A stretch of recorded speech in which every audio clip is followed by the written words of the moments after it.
Hey. Hey, good afternoon. How you doing, man? All right. It's Monday. It is. That's crazy. We're back to where we started, and even though this is just for this week temporarily, you can be one of those people that can be like, oh my god, it's forever Mondays. I mean, it could be like I don't have anything going on Tuesdays anymore. We could just switch it back if you want.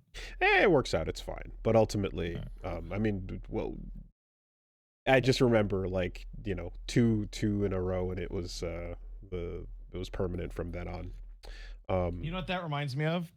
That reminds me of if I like, oh, sorry guys, something's come up on like a stream, and like I cancel a day on like X game, and it hits 2 cancellations. Yes. Somebody's like, why is it dropped? He cancels it a third time. Why'd he drop it? Never coming back to it. I remember and that. I used to get like really annoyed by that until I actually like looked at and they're, oh shit, they're super right.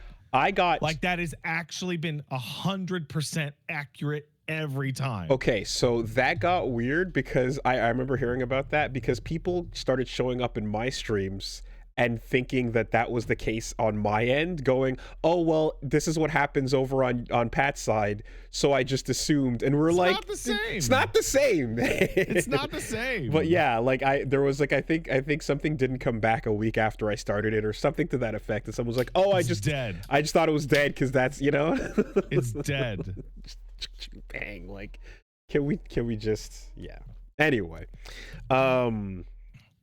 Alrighty. How are we doing? What's going on? Man, that Stardew Valley is popular for a fucking reason. Oh Holy boy. shit. What's the number at? The number of hours, I think it's 14. Okay. But those have been on camera. Like, I'm just LPing Stardew Valley now. That's probably good. Yeah. That you've at least turned it into monetized time. Yes, I am enjoying the fact that I monetized it. Smart. This is good for your addictions. We're starting our new segment for Pat's Cozy Game Streaming, Pat's Pastures, this week. Oh my god. With an introduction coming from Quiet Viking this Wednesday. God. Oh my god. Yeah, all right. Yeah, no, that's the way to do it. If you feel it in your blood, these and you can't resist, motherfuckers love that shit. If you know that you can't resist, find a way to monetize it. That makes sense. Sure. I ran into this thing, and I don't know if this has ever happened to you, but like I started playing Stardew Valley, and I'm like, wow, I could just literally play this every second of the day, kind of like eat it up forever, right? But I'm like, no. I'm doing streams and people want to see that. So I'm going to not touch Stardew Valley. I'm going to leave it over there, right? So I'm like, is there a equivalent that I can waste my time with? And so you go down the thing of like, hey, I really got into this. I got into that. Is there anything that's similar to that? And the answer is there's an enormous amount of things that are wildly, incredibly, almost litigiously similar to it, but none of them are as good. The one that got really big and the one that's the most popular is actually the best one. And it would make sense because it's also had the most amount of money, time, patches, and everything injected into it to ensure that quality over time. Yeah. So the wherever only one that comes close is not finished. It's in early access. Yeah, it might not have launched in a state that would beat all these current competitors, but it certainly would be there now. And I bet you this applies to every genre king. You know? Hey, I got really into Street Fighter 6. Is there anything no, there isn't. Unless you like something completely different, you know? Unless you like something completely different. But yeah. You know. And genre king evolution. It sucks to get in at the top. So does it? Because the thing is I feel as if like it's the most streamlined your experience is going to be, providing that you then have everybody coming in going, here's the mods you get, here's this, here's that, etc. Yeah, yeah, Here's the yeah. wiki. But then I also imagine too that like at the top is where you get your different modes or your different levels of like, oh, don't worry about this, just go play this version instead, or spend all your time on this other thing. Like FF14 is a platform. Fortnite is a platform. I wouldn't be Somebody in surprised the if chat, Stardew is also like that. what do you mean by Stardew as a platform? Like to jump off of? As in, no, as in, like, I'm sure the amount of content in that game must be It's a lot. It's a insane lot at this it's point. a lot. Even it's one of those things where you ever look up something in a game and you're like, I need to know this detail about the mines, right? And every single noun on the page is like a blue link that you don't understand. Like you don't even understand what it is. And you're like, I don't understand. How could there be all of these blue links for this fucking simple I don't fucking know. It's somebody in the chat pointed out that Monster Hunter is like that. Wow, I got really into Monster Hunter. What else you can play other fucking Monster Hunter games? There are like 70 other hunting games. They are all mediocre to some degree. I think walking up to Yu-Gi-Oh, I started to feel the blue link. When Shane was explaining it, I felt the blue links in his words. Yeah. That was the most recent example. You've got to protect your cones, Wooly. I think like I think that like if I'm one really big card game addiction in my childhood from like being all the way in on all of this, it just never happened though. Even when I got into Pokemon cards, it was almost like, oh, this could be as fun as Pokemon, the game that we play on, connecting to each other actually. And I was like, no, not as, but at least maybe I can collect all the cards. That'd be a thing. And then I just kind of got bored with it, I feel like God doesn't want someone like me or you to get into like collectible card games, because like every pro is matched by some like societal disaster. It's like, oh man, I think Pokemon's really cool. I have like a lot of fond affectation for Pokemon characters. Why don't I know it's popular. Why don't I try and play Pokemon cards at my local like $1 million? Yeah. So like fighting the worst, most disgusting people you've ever met in your life to get the packs at the Walmart at 2 a.m. I want to say the cards came out when I was in like grade 8 or something, and like me not knowing anything about card games at the time, I didn't have any friends that were into card games really. Like I knew people that were into Magic, but like I wasn't as tight with those people. I naively was kind of just thinking, oh well, this will be like, to me, I'm like, what would be nice if I just collected if I bought 150 cards. And each one was a Pokemon, and then that'd be odd. And then we could play some games. And that was it. That was literally what I thought it was gonna be, And little did I know, like the fucking monetized structure of everything that we see now, like was already in place back then. The packs, the hooks, the boosters, etc. I had no idea, And each thing I found out certainly pushed me further and further from that, but. Like, eventually learning that like, oh, well, there are these other like closed deck card games where you can get everything all together, but nobody really plays those or cares about them, Oh man, never forget. I'm looking at the Steam page for Artifact, maybe the biggest bomb I've ever heard of from Valve ever. Do you remember Artifact? No. Artifact was, hey, all this collectible card game shit sucks. Why don't we just sell you a card game for a regular fucking price? And then you play cards, and then we'll put out new cards. And so everyone has all the cards. And like, it was just a dismal failure on like every single fucking possible effect. Ugh, that sucks. Yeah, you see, like, it's like I'm seeing someone's like, oh, but yeah, those are just boring, Wooly, and I'm like, right, well, we're after different things, you Oh, know, that's not how it worked. All you right, know. hold on. Someone in the chat explain to me how it works so I can laugh at it Okay, more effectively. I mean when the card game is like only part of the appeal, then there's the I mean the collecting is also a cool part too, certainly, but the trade value, the monetization, the fact that it's like I can buy this card, it's worth money, and now it's actually kind of an investment in addition to me playing this game, you know, in the way that knife skins become currency while you're enjoying playing the game and using those knives, but the knife currency thing is just a little extra bit of economy flavor on top of the bit. You know what the best part is? Is like cards have like like playing cards for like any card game have the like lowest like objective value of like literally any entertainment product possible. Like they are like sub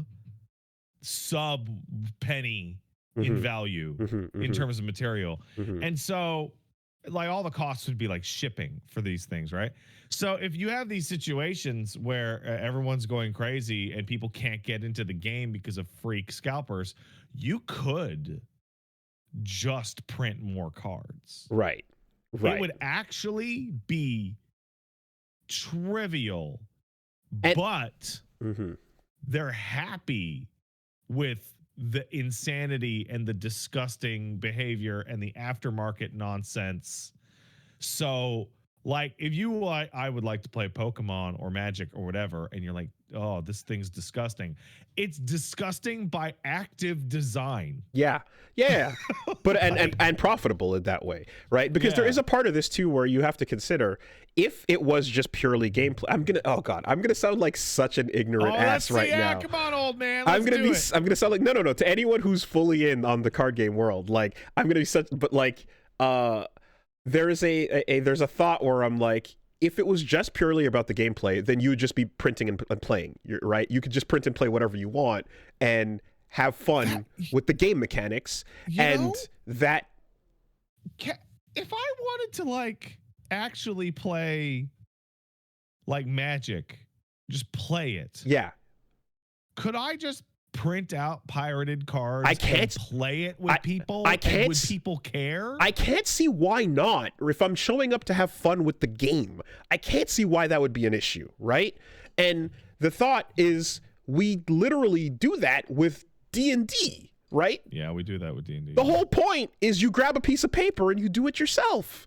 You can't. You don't my have imagination. to, you don't have to go buy a special character sheet or whatever. You fucking, like dice. Yeah. You got to get dice, but like so. I mean, dice are a common, common thing. Okay, so the term for that is proxies. Yeah. Okay. Proxies, huh? I have I have a friend who's been making his own JoJo themed magic cards, for example. I had a lot of proxy textbooks in college. Yeah. Shout outs to the copy doctor. Shout out to the guy who would stand next to the photocopy machine for 8 hours a day and just make buckets. Copy doctor was a business, but anyway, so yeah, proxies, right?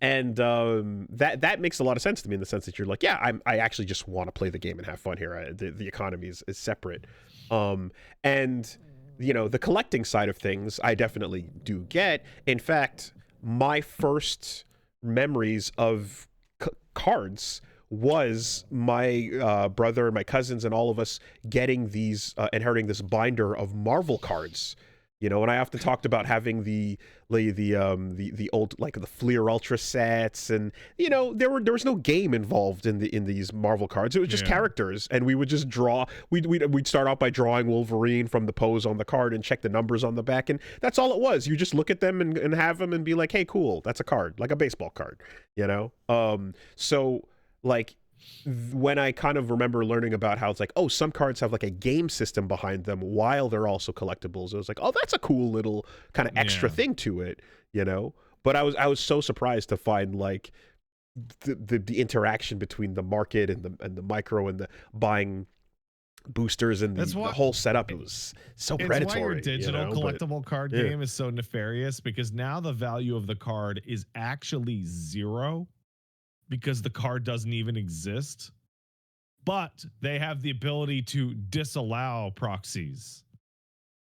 Well, right? unless you can do a digital marketplace and do Yeah, like but I mean, like your Runeterra cards, you can't actually fuck with that. And then you get to have a system that has like mechanics that have to have a computer do them instead of a human being.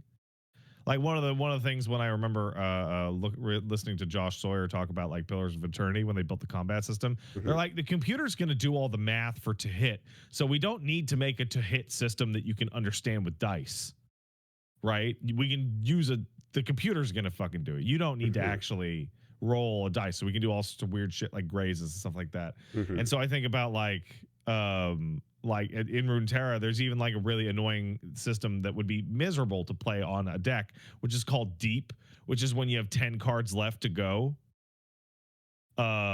You get a bunch of buffs to your characters. And it's like, yeah, if you were playing that on a table, that'd be fucking Oh, miserable you'd have to because you'd track way either have too to count much. every card you threw out, or you Yeah, have to keep picking up your deck that and would not get look at it, but like thumb through it while not looking at it. Is there 10 left? miserable for sure. That would get really annoying to So track. now you have a system where it's like, well, you have to play the Yeah, card game online where they have 100% it control and they simplifies the can shut process for you. Runeterra down and make you super depressed all the time. And and I will say that like that's part of what so I liked playing, Yomi, the card game. And when it simplified into having the virtual version of it, it's like, oh yeah, that's a nice way to just quickly go through the rules and stuff. But a big part of the appeal there too was just the idea of that, like, hey, there's no extras to really buy here. It's all locked into this one set.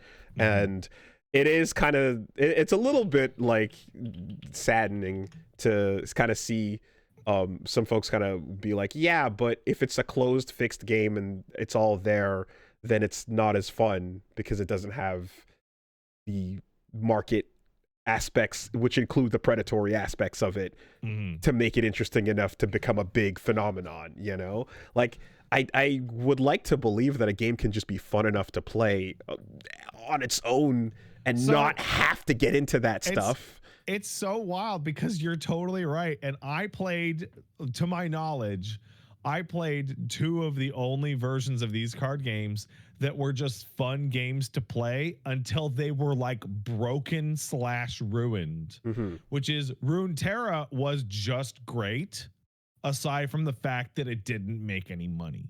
Right, right. Right? Like it didn't make any money. All the cosmetics were terrible, and cards were too easy to obtain. So nobody ever spent any fucking money. And Yeah. I also played Marvel Snap during its very early existence, where it was great. Yeah. And they had a really, really simple problem, which was clearly intentional, which was you had your battle pass cards, which were quite good, and then would go into rotation. And then you would have tier cards 1, 2, 3, 4, 5, and 4 and 5s were your rares and ultra rares. And you would have to build up a lot of currency to get like one tier 4 or 5 card a month or every 2 months. And every month they would add a new tier 4 and tier 5. So every month, if you didn't spend tons of money, you got weaker and weaker and Yeah. weaker and Yeah, weaker and right, weaker. right, So I played right. it for like 3 or 4 months, and by the end of that period, I was like, I literally cannot compete without putting out a bunch of cash, Yeah. which I assume is the intention. But like that kept stacking on itself forever. Yes, no, and the idea that old cards are no longer eligible to be played, Yeah. because it's got to rotate to be the newest and so on. Like the part where you're looking at any of these systems and it's like, okay, so it has to have a little bit of FOMO or a lot of FOMO to push you if you're enjoying or not enjoying the thing. There has to be a FOMO element to it. In order for it to succeed like massively, but there also is an idea too here where if it's a closed system, the balance would probably get like solved and fucked pretty quickly. So there is a need, even in a closed system, to constantly go in and balance and tinker and so on, over time, to keep things interesting as well, right? Like, Yeah. it is. Because yeah, the Runeterra is an example where like people like that was popular, people were enjoying it, but like you said, it made no money. It was, I guess, it was too generous with how much it gave you. It was crazy generous. It was ridiculous. But like, I am curious to know like Do you then have to take a system like that and like, crank up the toxicity a bit, but not too much to find the healthy balance? Well, actually, And you're we've playing actually against the human psyche. we've discovered the actual solution to this problem in the past, and that is a 52 deck of cards can play 1 billion games, and you buy it for $1, and that's it. And then you're sad about Pokemon cards or whatever, and your dad says, "Hey, I'll play cards with you," and you go, "I don't want to play cards with you, Dad." And he goes, "Why not?" And I go, "You have won every hand I have ever played with you in my whole life." And he goes, "Nah." And then you play with him and he beats you on every hand, and you're old enough to be like, "This is statistically improbable. This is actually kind of ridiculous." And so then you go play Slay the Spire. What was that fucking situation with the dudes that were walking in to play Magic with like two people carrying a coffin full of cards? I forget what it was. It was either Magic or Yu-Gi-Oh. The one that doesn't allow, short of it. the one that has no stagnation of Yeah, it had no upper deck limit. Right. And so the sort time on the deck would like stall out the other person's turn. That's been a thing in a bunch of games. There was Yu-Gi-Oh. There was a Hearthstone deck, and I think there was a Runeterra deck, and I think there was also a Snap deck that they were designed on like, I'm going to cause so many interactions to occur that the timer will run out and you won't get to actually play. Like, it doesn't matter if they're good. I need this series of events to take your full 60-second turn. Awful. God damn it. I'm kind of depressed that we didn't reach a happy medium with digital complexity and analog card collecting, because I feel one of the solutions was drop mix, right? That Harmonix card game where they made these cards. I bought as many as I could find. I still have you talked to me about this? I have. It was years ago, and I think I might have showed it to you. I'm having to look this up. I don't know what the fuck you're talking about. I bought this a while ago, and that's a cool looking. It's awesome. So drop mix was a it's a lot. You put it on your table, and it has 5 card slots on it, and it's a machine, and you turn it on, and then you buy these cards, and each card is a part of a song. It's an instrument. It has a color and like a point score on it, and then you place the card on the slot in the machine, and then it starts playing the music. That seems cool. From the card, right? And it's got like a little RFID thing going, and it triggers the music, and then you can combine and mix music together, so you can take, almost like it's the same thing that DJ Hero was kind of doing, you know. But it lets you take DJ Hero fucking kicked ass. But it was DJ Hero, but you would split every track into percussions, vocals, rhythm, lead, and then like all encompassing, and then you can kind of like just make these crazy musical mixes, but also play a game for points, and it would be like you're almost like playing your own DJ set. It was very, very fun to play. But the coolest thing about it was the moment you put a card down on the surface, it knew exactly what you placed, and then the app on your phone and whatever started playing the music and reacting to it. So the thought process there, and I'm sure that you see this of course with the card games in Japan too, when you go and you buy like Fate cards, or there's a whole floor on the arcade dedicated to like buying those cards and using them back in the game. So the idea that you could take a popular card game like Magic or Yu-Gi-Oh and then have like a surface that you can place the cards on, and then it would make things happen, felt like the natural evolution of where drop mix was going.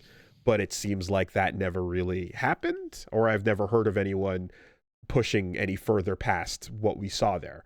And drop mix died. Man, this whole discussion is like making me understand why people are so fucking crazy about Slay the Spire and fucking Monster Train and all that shit. Like, just because you get your little card opening pack at the end of any given thing that gives you a card, and you can be sure that Slay the Spire isn't gonna fuck on you, or die. Well, so because after the fucking this game died, I'm like, okay, the phone that has it installed still has the game that I can run, but other people, unless you like fucking jailbreak, you can't get the drop mix app anymore, and it's a whole problem. It sucks.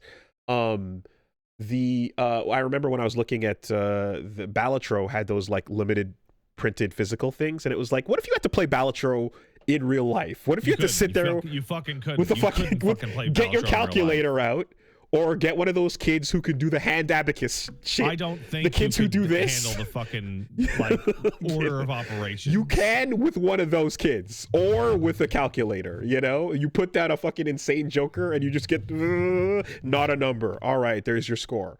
But if you had a cool Balatro physical thing, and the cards had, you know, reading, the cards were just this image of like, Wooly, why is there like a 12-year-old Chinese kid sitting next to your desk while the internet's out and I want to play Balatro? Analog Balatro. Every time you play, exactly. You know, oh, we got a boss coming up. Let's go. And like, you know, like you can't play any spades, and so the kid just fucking grabs your spades off the table and throws them away. No. I'm super down for Analogue Balatro Kid. I don't think anyone would be on that other end. That's hard. I've seen super impressive calculations being done. This week I saw a video of like what looked like a toddler staring at a TV that the game was like, we're going to put a bunch of numbers in sequence, and then you have to calculate what are the operations between each number to get to this final like large number. And the kid was like, couldn't have been more than 5 years old, and like straight up figured it out, you know? And it's insane. And like, you just kind of watch as like the adults on the British TV show get there like minutes after this kid did it, you know? Yeah, well. So I'm telling you, Analogue Balatro Kid can sit there and make it work, man. I bet I could beat up that kid in a fight. So there. Oh, God. So there, kid. What are you going to do? You do your maths at me? If spells were real, you'd be so fucking cooked, bro. Yeah, maybe. If the language of math and reality could be edited, you know, almost as if there were some sort of backyard, that kid would win. Wow, just really just crowbarring that shit in here, huh? It was appropriate for the analogy. Anyways. Okay, so I don't know. Do you want to start, or I had some stuff this week? I literally already did my whole fucking. Oh shit. Okay. Well, this is gonna be a short episode. Oh man, vampire. You know what? What's the vampire crawlers? Is that what it is? Is that what it's fucking called? Vampire Survivors. We don't need card games anymore, because vampire crawlers will be here soon. What the fuck is that? Oh, you did not fucking. Are you serious? Crawlers? Vampire crawlers, dog. The turbo wild card from Vampire Survivors. It's your fucking RPG with cards in Vampire Survivors land. Oh. And it's the same nonsense of build up shit forever until your brain explodes. Oh. Oh, this is a thing. When was this announced? A while ago, like last month.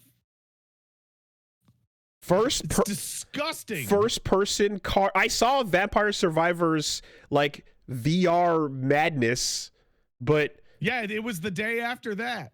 Okay, there is a Vampire Survivors first person Slay the Spire style card game. Yeah. Oh my god. Well, shit. Yeah, that looks super addictive. Yeah, no, we don't need to have this conversation anymore because Vampire Crawlers is here to fuck up your dopamine. What a fucking Vampire Crawlers! What a fucking name! Jesus Christ! I bet there's no vampires in there. Okay, no, never. There can never be one. Oh, you know what? I do have a small thing to add. Me and Paige went through Dispatch over the weekend with Paige playing, and finished. 100%. And it is fascinating to have seen her make the 100% opposite decision of me every single time. Okay, I was gonna say what. So, I got to see everything in that fucking game. So between the three of us now, like, was her playthrough? All bases are covered. Okay, every base is covered. Her playthrough was not yours and not mine. Oh yeah. Okay. It's extremely not. Interesting. Interesting. Fascinating. You can go check it up on the Pat Stares At channel. There you go. It's very good. Also, man, I'm so out of it. Chad had to remind me that I did beat the backlog this week. That's embarrassing, especially since like there's like a bunch of good stuff in there. Let's see, what do we got? All right.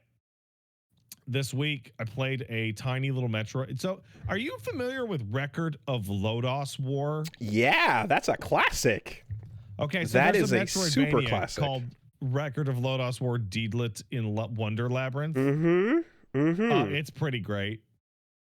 It's super high quality animation, great controls. I remember when it was, yeah, in fact, I think when this got announced and I was like, why all this noise about Lodoss War now?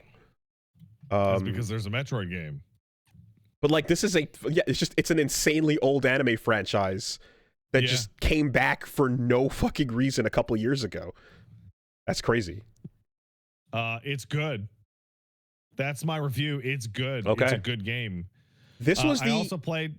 This was the first original like fantasy anime setting that I knew of when I got into anime. Like everything, like Deedlit memes and those knights and elves and spiky haired. I had this really strange characters experience playing it where I am completely ignorant of Record of Lodoss War, like 100% ignorant, and because of the art style, I was like, is this a porno game?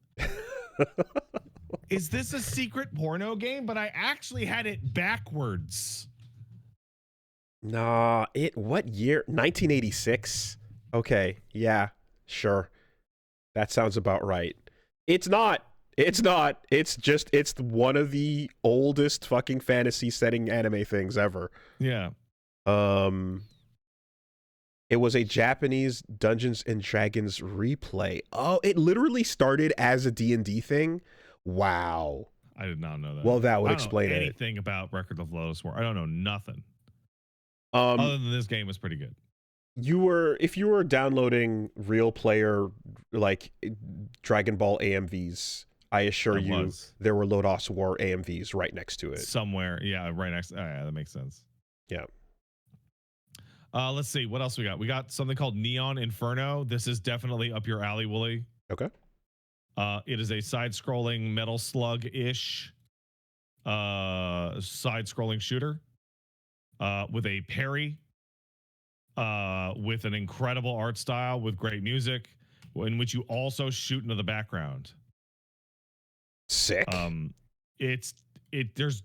There's nothing to say about this other than it looks great. It looks great. It controls great. Oh, the Wild Guns thing. Yes. I did hear about this. It's fucking super cool. Yep. Anytime anyone makes a Wild Guns type shit, call me. I'm super on board. People are asking it. The name of the game is Neon Inferno. Yeah. Wild Guns and Super Contra. At the same time. Yeah, it's awesome. And last, I played something called Labyrinth of the Demon King. Have you ever heard of this? Have I? That name is. It does sound familiar. Yeah. So Labyrinth of the Demon King is a Kingsfield like that takes place in feudal Japan. In a PS1 VHS aesthetic. Unlike the other Kingsfield-like that you played the other day. Yeah, the other Kingsfield-like I played was Lunacid. And the other Kingsfield-like that I played, which was Fly Knight. This Kingsfield-like takes place in feudal Japan with a VHS aesthetic. Okay.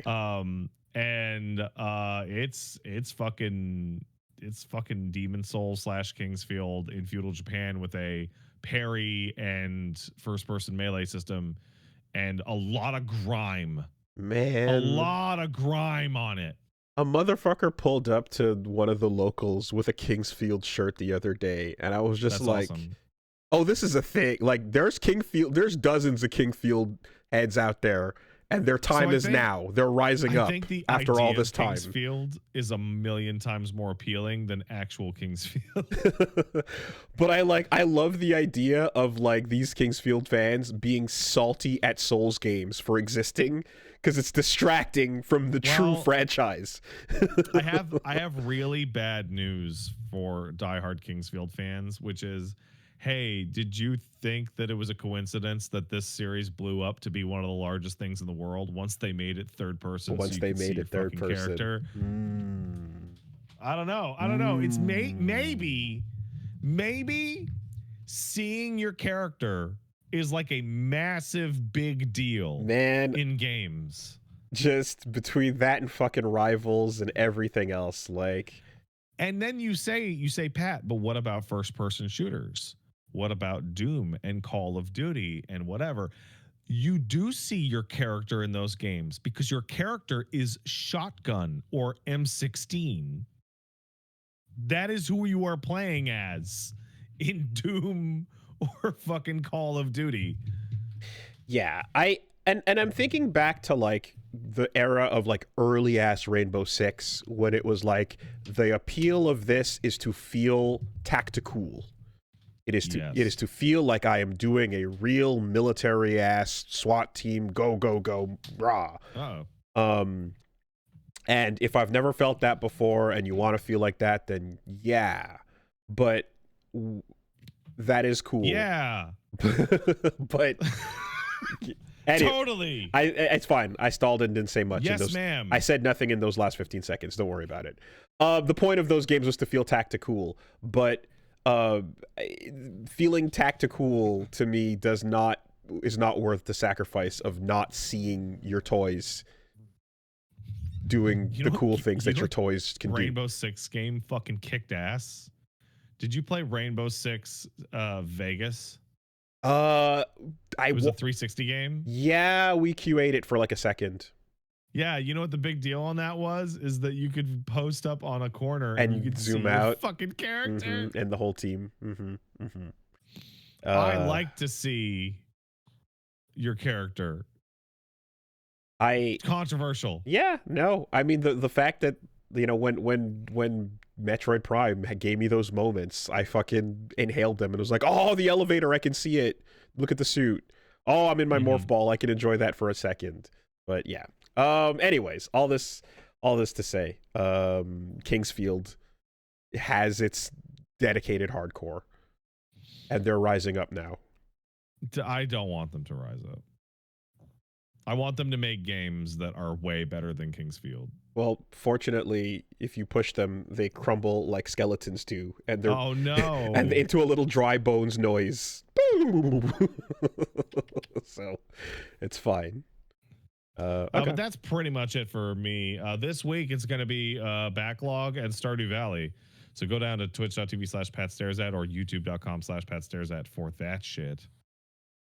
What about you, Wolves? Okay, so this week, what happened? Okay, so for one, something that I've been taking notes on is, did you know that, like, you can feel multiple emotions at the same time?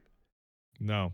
Okay, so that's not true. We feel emotions, and we eventually learn what they are in the world, and then we slide from one to the other and then interface with them in whatever way. But this sounds like a psyop by Big Emotion. But it turns out that in the middle of feeling sad, you can still be happy. And in the middle of feeling frustrated, you can still be surprised. And you can combine these things and mix and match them. It's all this to say that the funniest shit in the world is watching the Futurama Snoo Snoo meme, where they're like, oh no,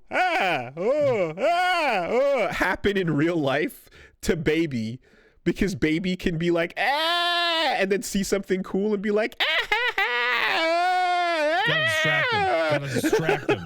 Gotta keep him distracted. And it's so raw. There's like, you have not yet learned how to put walls up between each of these things. It's just one big liquid pool of feelings. So you know what? I missed that. I'm going through, I'm going through a version of this, which is the funniest thing in the fucking world, where it's like, hey man, we can't play Rainbow Ball right now.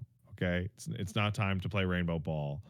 I'm sad. Oh, I'm sorry, buddy. You don't have to be sad, but I want to be sad. And I'm like, I don't know how to handle that. Yeah. That's the deepest realist. That might be here. That you might hold on to that one for a while. A lot of us do. But I just before we learn the social construct that is separate emotions, they are all one big blob. Yeah, I don't believe in that. It's one at a time. Nope. No, man. Telling you. No, multitasking emotions is not real. And the noises can combine as well, so you're getting I'm frustrated and tired. You're getting I'm kind of sad, and you're also getting like that surprised me and I'm laughing about it. So you're getting these sounds that are just like yeah, just a tiny little goblin creature. The throat, the noise, like the mouth and the noises we make with it, or not meant to convey like 6 different things at the same time, but still trying to figure them out. Anyway, this week, kids are cool, man. Very. They're so weird. So do you want to hear another one? So fucking weird. Always. Okay. So Paige encountered this, and I later encountered it much later. But she was like, hey, Gowron, don't do that. Right? Because he was, running around or whatever. And he goes, no, don't say my name like that. And then Gowron, and did like a thing with his hands and like mocked her. You don't get to say my name like that. And it's just like, oh, what? How are you? Where? Where is this coming from? And it's coming from the discovery of sass in their heart. Oh, deep sass. Yeah. Natural born sass. And like, I think this is appropriate, but it almost feels a little childish, because when I've been presented with this, I go, I can say whatever I want. You can't tell me not to say things. I mean, I'm a big man. There was a whole fucking home improvement special over that one time one of the kids went, you can't tell me what to do. And then the parents were like, oh my God, you go to your room. That's crazy. Get out of here, Jonathan Taylor Thomas. So I don't care if you're Lion King. Simba, whatever. Anyway, I don't understand. So like, here's the thing I don't get. Well, I've been told you don't get to tell me that now, like literally 1,000 times over the past couple of months. And like, the only thing I have felt is like minor annoyance or like laughter, because like, yeah, I can just pick you up and move you to a different room. What are you going to fucking do about it? You're small. So like, yes, taking the energy of you will never win into every encounter does trivialize these moments. You have like 13, 14 years. Before I have to take your opinion really seriously. Yeah. No, I do appreciate that. So the versions of that I get are like, I'm holding and I'm like, I'm rocking you to sleep now. And she's like, yeah, well, what if I started kicking your arm away and kicking you off? And I'm like, well, I'm going to put my hand under your butt like this, and now you're kicking the air, idiot. Now what? Where are you going? It's like, foiled. Yeah, no, it's oh man. And then layer 2 is like, okay, so the way we have it set up is like when I'm rocking her, the door where the lights and life and sounds and everything interesting is right above her head over there. Right? This is all darkness and sleepy, but over there, the most interesting party in the world is happening just beyond the door frame. So much fun over there. And to be fair, like if you remember the way like my place is, like you have like the studio up here and then you have downstairs with the kitchen. So you got like purple green lights and then like it looks like it looks like the the forbidden room of mystery. An arcade of lights is shooting into the door. it really right? it is enticing. So I'm holding her and like she's tilting her head back to look at what's going on over there though. Everything is over there. I want to look at that. And I'm like, no, you got to go to sleep. And it's like, but up there. But I don't want to. And like that neck, like she's bend and arch her back. And now because tummy time strength is kicking in, you know, you got that full on like, no, I'm staring at the door. So now I'm like, oh yeah, okay. So one, I shift hands so that you're kicking the air. And then when you start looking back to see like what's going on out there, I do the thing where if she's like this, when her head starts turning this way, I just move her like butt and body so that her head like a chicken. So her head never actually goes anywhere. It's just the rest of her body that's moving. Oh no. So she's like trying to look back, but instead it's crazy her how body my perspective is just, isn't changing at all. Yeah, you're like you're doing the thing that's supposed to make the camera move, but it's not moving. What's happening?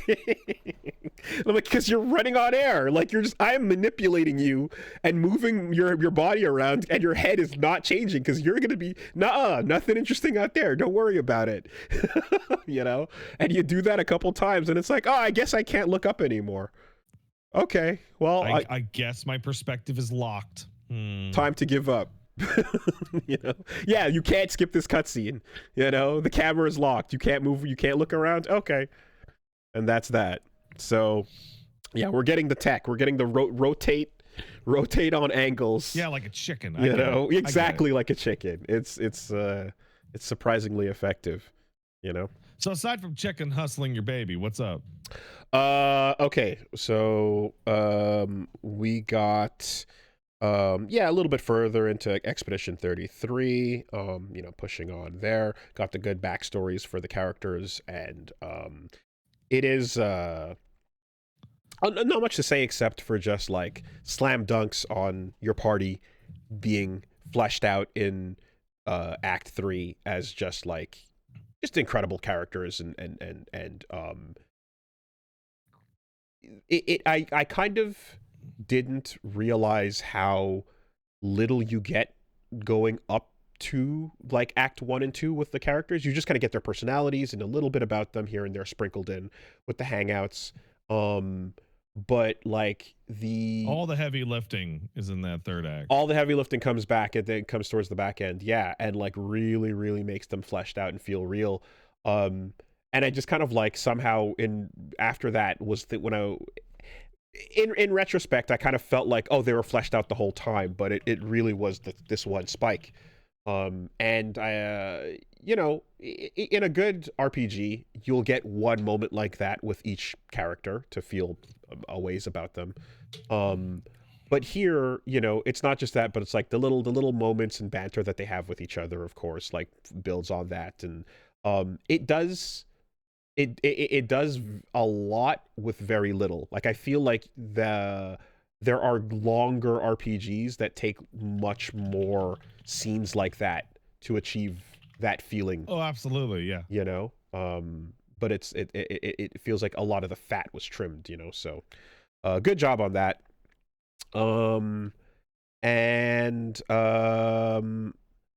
Yes, there was I went to go see a film. I saw a film. The latest Chan-wook Park joint, No Other Choice. That's a guy trying to get job interviews? Yeah. And this was the one where there was a message from Chan-wook Park to all CEOs saying, due to the selfless nature of your sacrifice and your courageous ongoing struggle for your employees on their behalf, we cordially invite you to a screening of No Other Choice, and it's on us. It's free if you're a CEO to go see this movie. You know, Fucking incredible. Chan-wook Park, the Vengeance trilogy. So, Sympathy for Mr. Vengeance, Old Boy, Sympathy for Lady Vengeance, I Saw the Devil, etc. Just one of my favorite directors of all time. Just unbelievable. And in this case, yeah, hey, guess what? The streak unbroken continues, right? Job market is very competitive in Korea. Um boy is it, but also this is, so No Other Choice is basically um it is your black comedy sort of take on how he feels about, late stage capitalism, and how he feels about um corporate culture, and a lot of the, there's like, you could spend a lot of time telling the story of like a struggling family, kind of like Parasite, for example, where, yeah, whatever, boring with the fucking proletariat.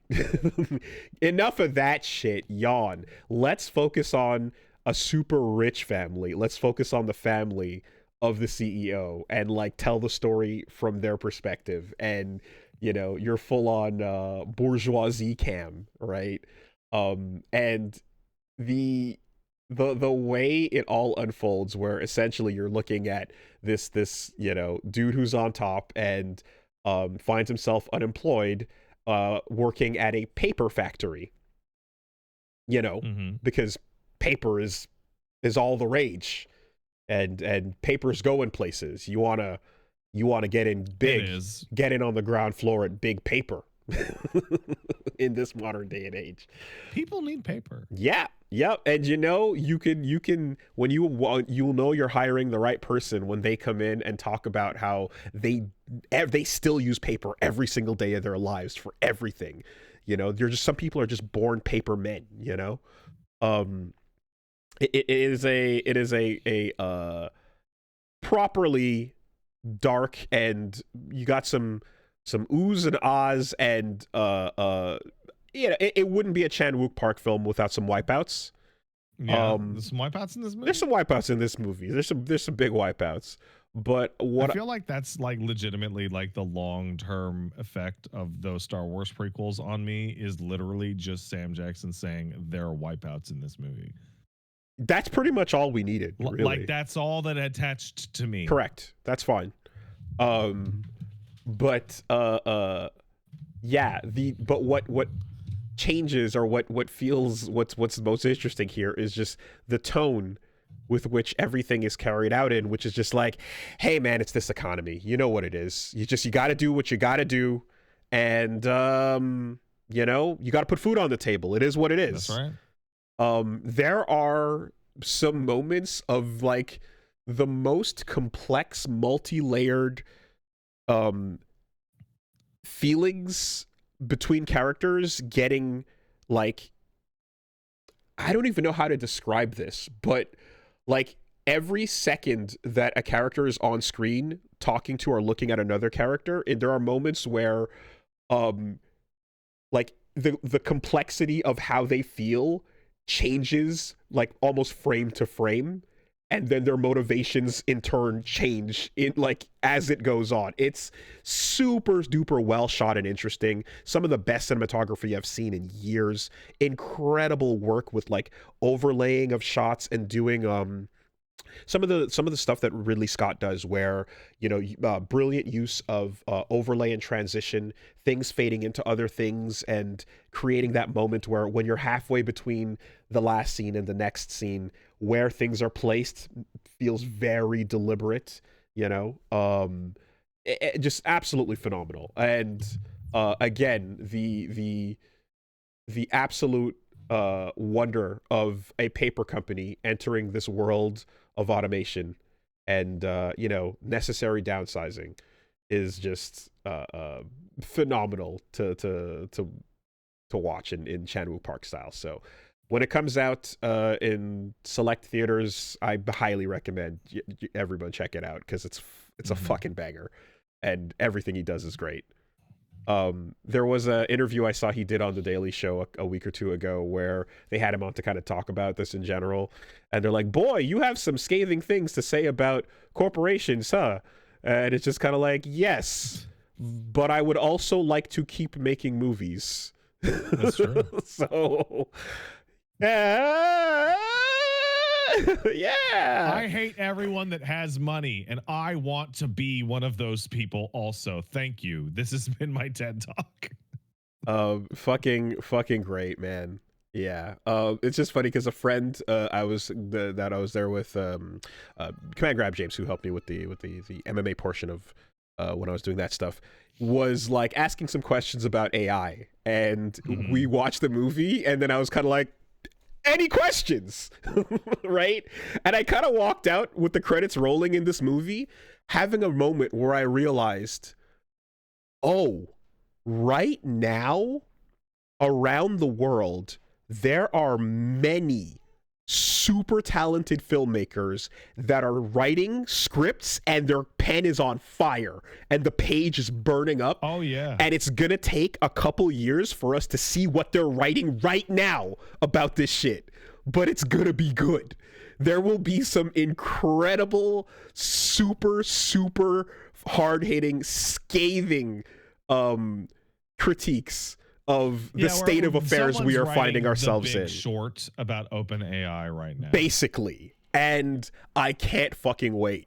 Because we can talk and relate what we hear about, and then get burnt out and crash out and exhaust ourselves until we fart ourselves to sleep, sad about how do you know about everything happening to the things we like.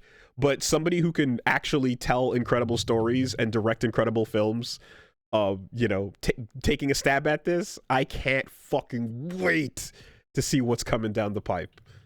And this was a bit of a preview of that, I kind of went, oh, we got a genre on its way. Because at the one thing, right, when everything's dog shit, there's gonna be some interesting art. That's that's true. Music, culture, stories get really interesting when. Hey, wait a second. What if we just made everything shit on purpose to get really good art later? Or is that a not good plan? Well, that's a plan, and maybe if word of mouth. I call that the Jackson plan. If word of mouth continues continues to spread. And lift things through the noise, then that would be interesting. But then, if the bots kick in and then start, pushing their own agenda, then I don't know what the deal is. But listen, a robot can't get horny, and a robot can't feel depressed about how weird they feel when they get horny. Therefore, they cannot make real art.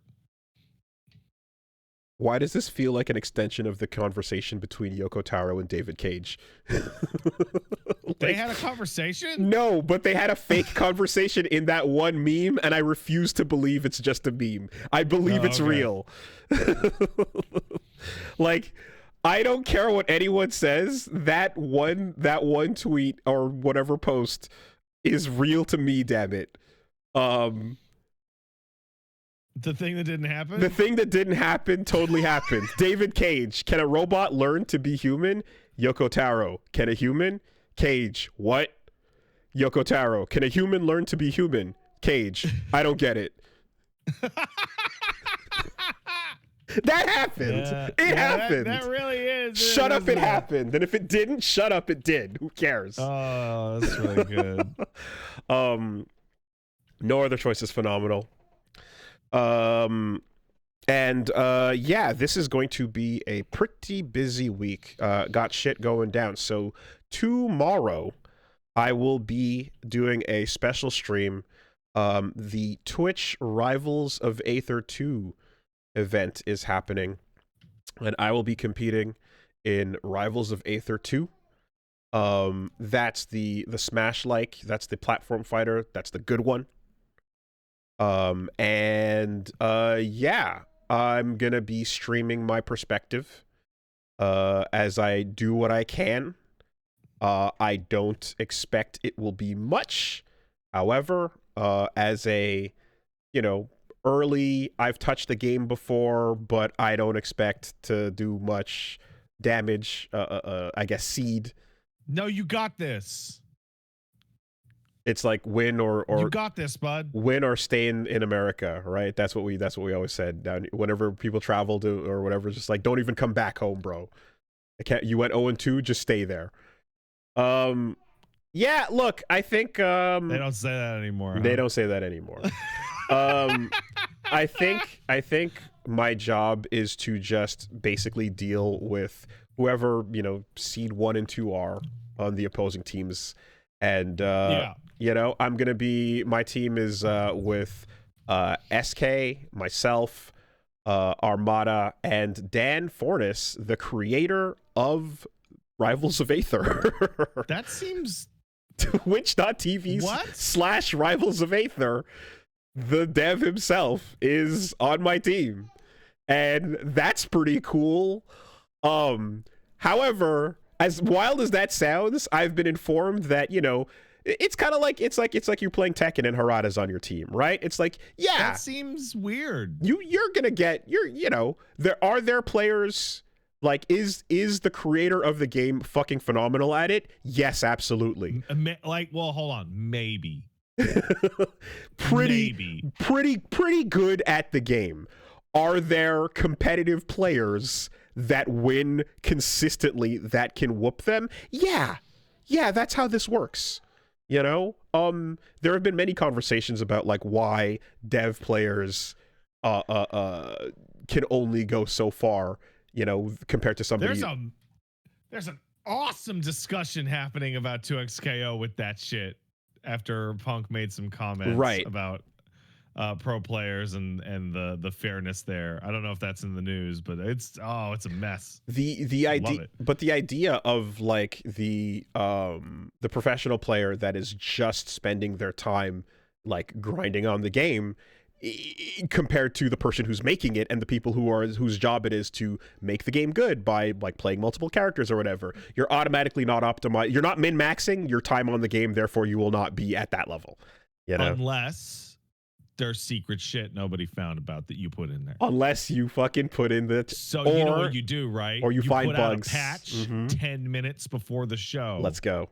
And then you just give your character a bunch of shit nobody knows about, and it's like, I don't know, man. Maybe you guys should get better. Unless you find bugs that you don't report, and then you save that shit for yourself, like a scumbag.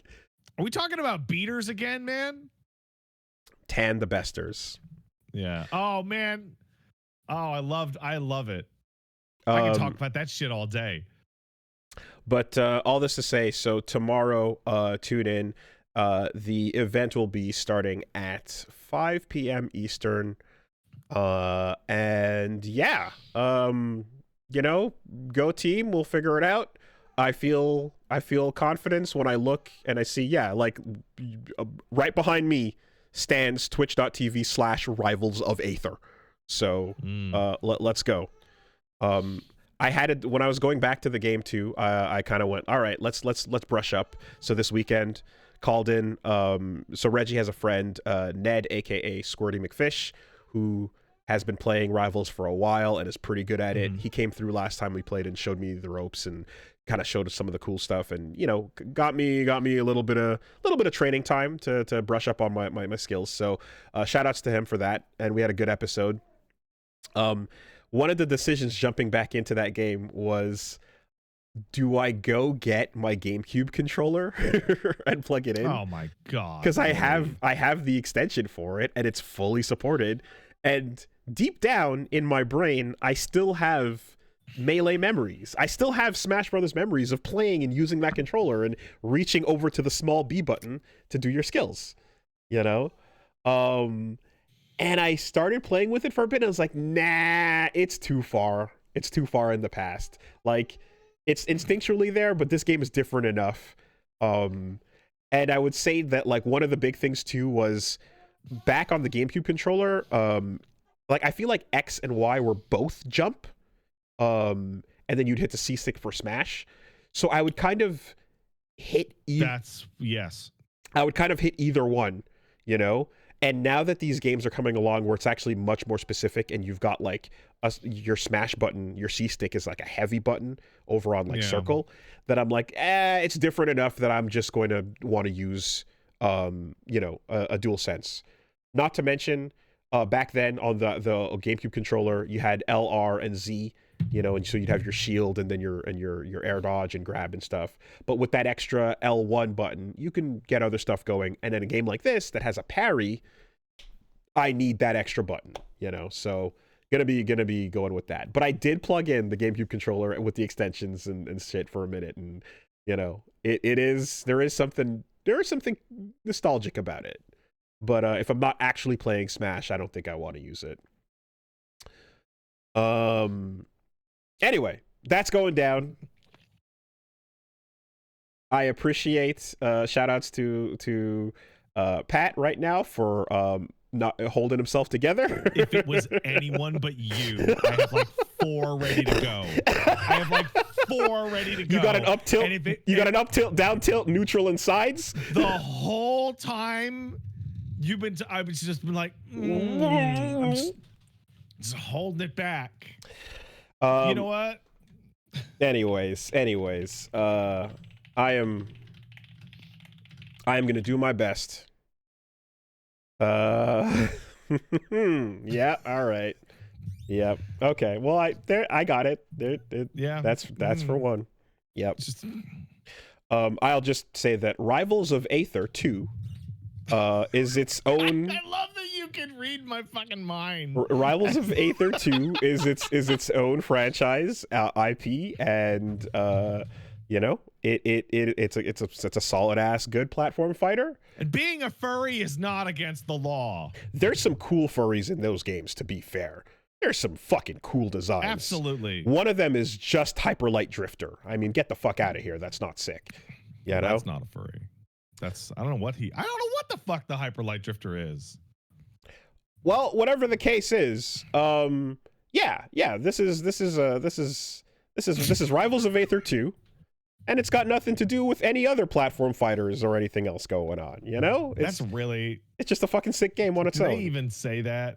It's got its own thing going on. And I had talked last week about the workshop that they just announced for it, so you can even add your own characters and do your own thing. To which, by the way, you want to talk about fucking nailing Wooly Core. Let me show you the last 2 characters that came out in this game. So they've been adding like DLC characters, right? A bunch. So one is here you go, La Reina, which is a luchador lady. That's awesome. Okay. Lorena is a great name for an ant too. For an ant luchador queen. Yeah. So good. She does a bunch of Incineroar and Beowulf style wrestling moves, chair tossing, etc. That reminds me of something. I gotta hold on to it when we're done with Aether talk. Okay. And what was the one right before her's name? The mouse. Oh shit! What was her name? There is a karate mouse. Olympia. And if I may, just taking a look at Olympia from Rivals of Aether. Here you go. That's a picture of her. Yeah. Yep. Understood? That's kind of cheating. That's just Makoto. It's just Makoto the mouse. That's just Makoto with little Vi hands. Makoto the mouse and a luchador. Yeah. Like, it's so on point for the types of characters I'm in love with. Like, it's amazing. Like, killing it. And right before that, there was this drill, like there's a polar bear with like a cool jaw, this drill based, like, I'm not sure what it is, but a giant mammoth with an axe that like heats, like there's a bunch of cool characters. And apparently part of the reason why they're all such slam dunks is because a number of them are workshop characters that get brought in officially afterwards. So the characters that everyone in the workshop like loved that were very popular from that, get like graduated into the game proper. So you're getting just all winners. Super duper cool. Yeah, Olympia and La Reina, and then they each get their big animated trailer too. So, you're getting La Reina with the, like, I'm almost thinking of, did you ever watch the show Santo Bugito?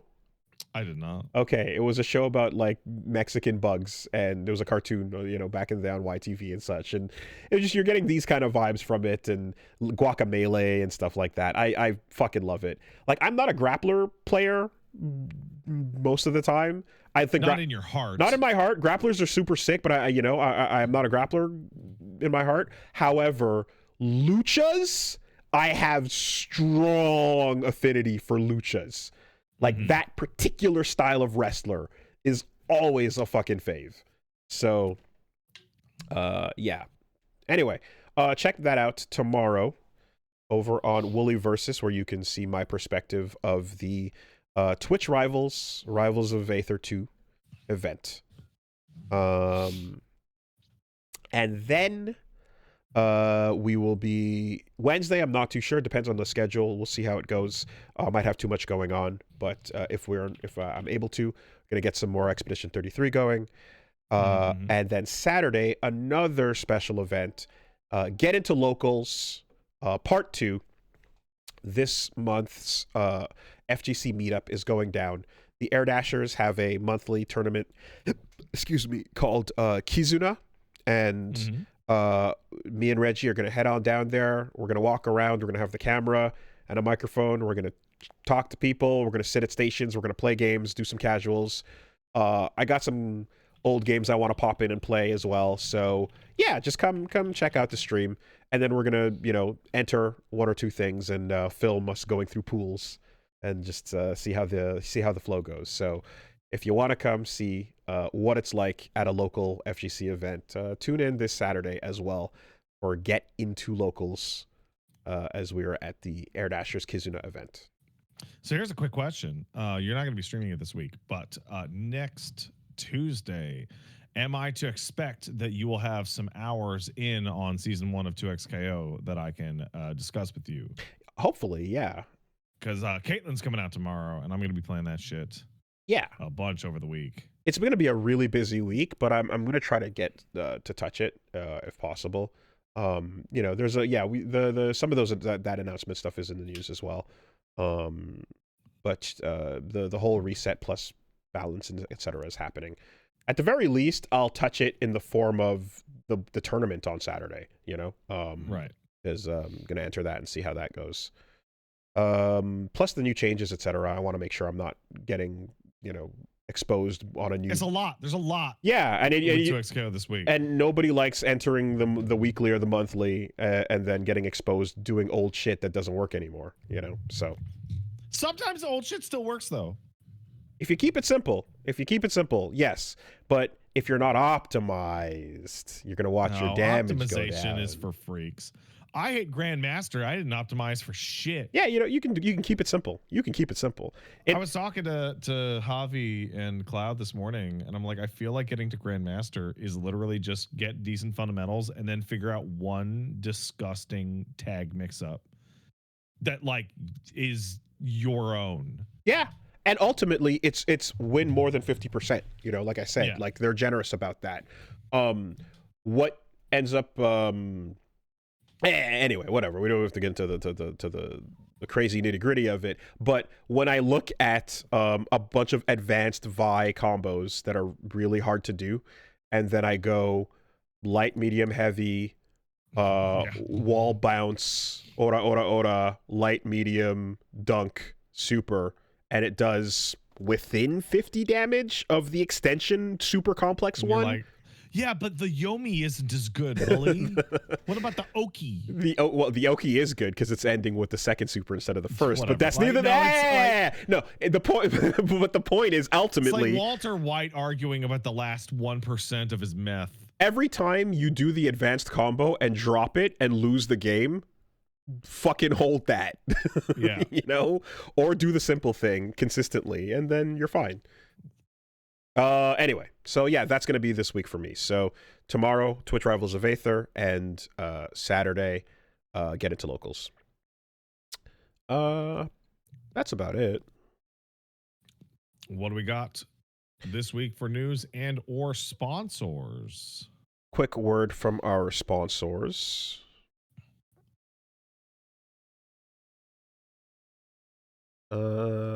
Yes, this week the podcast is sponsored by AG1. That is your athletic greens. That is your scoop. That makes it real simple. Yeah, trying to eat better, trying to do better for my body as I get up there in the years, and as I prepare to have to start chasing a moving kid and keeping up with their energy. I want to make sure that like if laughing at Disco Elysium can take me out, a kid doing a baseball slide between my legs to run away from tag or something. That's not the danger. The danger is you going to pick them up and them jumping straight up in your chin. That's the danger. Oh man, yeah, okay. I'm already getting, there's those moments where like every once in a while when she was younger, she'd be like, what if there's milk right over there? And she missiles herself out of your arms towards like death. And you're like, can you not do that, please? And your head is in the way. You need some athletic greens to get up to snuff to chase that baby. So getting yourself healthy and getting yourself in better condition is a good idea. And so I've been trying to do that. And I really appreciate the fact that a simple way to do that is with one scoop. I can get all of my multivitamins that I'd be taking. I can get all my and probiotics, your superfoods, your antioxidants, etc. in one scoop. And it tastes pretty good. I don't eat enough green things with my meals. I'm often guilty of finishing a really long stream and then wanting to just kind of munch on something that tastes nice as a reward because I worked hard and I worked hard like a big boy. I put lettuce, onion, and tomatoes on my cheeseburgers. You got your salad. That's a salad right there. Yep. Did you know that your wife hates it when you point that out? Like, they just hate that. It is super real that like I am often when I finish working just like I worked big and deserve a nice meal, and then I order some junk and it's like, oh God, why are you doing this? Bully right? says, wow, I played with my toys really hard. So I have a cookie. I will have you know though, and this is consistently every time I do a stream with someone who's not used to it on the couch in person, including this Saturday, right? Yeah, 100%. We finish, we shut down, we stand up, and they go, oh my God, this is so nuts. How do you do this every day? And we're like, yeah.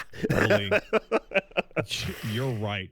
We are the real We heroes. are heroes. We are heroes. Need good, nutritious greens. That's it. All right? Till you're here, you don't know how brave and strong and heroic we are. So keep up and get your nutrition, get your multivitamins, your probiotics, your prebiotics, your superfoods, your antioxidants, all that good stuff, and all the greens you should be eating in one scoop that tastes really good. Yeah, I'm grabbing a drink of that. I'm scooping it every day, and you should too. They got different flavors. They got original, citrus berry, and tropical. I go for the original personally. But yeah, they're all delicious. And AG1 has over 50,000 verified 5-star reviews and comes with a 90-day money-back guarantee. So go to drinkag1.com/superbeast to get their best offer yet. You're going to get 3 free AG1 travel packs and 3 free AGZ travel packs, plus free vitamin D3 plus K2 and AG1 welcome kit with your first AG1 subscription order. That's a whole lot of stuff, so go check them out. That's drinkag1.com/superbeast. drinkag1.com/superbeast. Thank you, AG1. Thank you. This podcast is also sponsored by Brooklyn Bedding. That is the mattress company that is bringing a nice, solid, comforting solution if you need a mattress or if you need a mattress topper. They got you handled. They handcraft every mattress in their Arizona factory, and there's no middlemen, no gimmicks, so you're getting top tier quality and honest pricing shipped straight to you. The fact that there is a way to get a bed to you at your door is I don't understand. ridiculous and insane, and I can't believe that like we're at that point. It still kind of blows me away that when you see that possibility, instead of going out to the mattress store and doing this whole song and dance and then having It's the like truck they're trying to pull sell up. you a car, man. It's super weird. It's insane. It's insane. You're going to the showroom and you're getting car salesman deals and they're slapping this bad boy can fit so many. Like you're just like, what are we talking about here? Nah, get it shipped straight to your door and get it knowing that they've got tons of options for you as well. And if you want to figure out what mattress is right for you, they've got a Brooklyn bedding sleep quiz, so you can find a perfect match in under 2 minutes. You can figure out, exactly how you sleep, what kind of specifics you're going to need. They've also got 120 night comfort trials. So if you don't love it, they'll help you return it or swap it hassle-free. And Brooklyn Bedding has been awarded Best Mattress by CNET and Best Hybrid Mattress by Wirecutter. So that is the real deal. If you're sleeping hot, they got Glaciotex covers and Copperflex foam to help you keep cool and comfortable all night long. I got a mattress topper from that. I've definitely been enjoying it. It's nice and soft and cozy. Makes it fun to slide into bed. And again, just came delivered nice and easy straight to the door, and it opens up and goes fwa right in place. Tech is incredible. Go to brooklynbedding.com. Hold on a sec. I'm getting a phone call. I gotta All right. mute. Can you do that? All right, go ahead and mute. Yeah. All right. Whoa, hey there. All right. Within the infinite woolly vortex, I shall continue. Go to brooklynbedding.com and use the promo code SuperBeast at checkout to get 30% off site-wide. This offer is not available anywhere else. That's brooklynbedding.com, promo code SuperBeast for 30% off site-wide. Support our show and let them know we sent you after checkout. That's brooklynbedding.com, promo code SuperBeast. All right. In the meantime, hello, hi. Wow, full. I will continue. We'll just get this out of the way. Make it efficient on our time. The podcast this week is also sponsored by Factor. And ooh, hey, big screen. You can really see those fucking salt and peppers coming in, can't you? Oh boy. All right. I can't hide in the little frame anymore. All right. Factor meals. That is your solution. If you want to eat better and you have zero time and zero energy and you want to make it happen, Factor is a solid way to do it. It doesn't ask you to meal prep or follow recipes. It just removes the entire problem. 2 minutes, real food, and done. So, you're getting your healthy meals that are designed by dietitians and made by chefs, delivered straight to your door. You heat it for 2 minutes and you eat it. So it is the most efficient way to completely get yourself right where you want to be if you're trying to figure out, we're back over there. All right. I was just letting everybody know about Factor meals and the efficiency of getting healthy food that tastes great, and you don't have to figure out the details for yourself. Just takes 2 minutes. You got your lean proteins. If you're looking for your colorful vegetables, whole food ingredients, healthy fats, stuff that you'd make if you had the time. And if you're also going for no refined sugars, no artificial sweeteners, no refined seed oils, if you're getting your, your diet to be calorie smart, high protein, if you have a preference for ready-to-eat salads or GLP-1 support, they've got you covered. 100 rotating meals each week. So always fresh, never frozen. Factor meals. It's the solid way to just cut wasted time off of the food problem.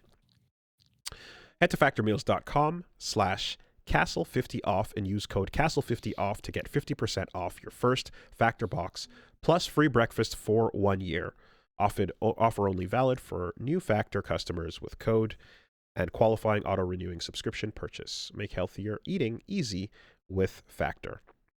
I definitely appreciate the ability to pop in a meal right after a long day's work, take 2 minutes and get right to it and not be worried about it being healthy, because they take care of that. Thank you, Factor. Thanks, Factor. And last but not least, this week the podcast is sponsored by Shopify.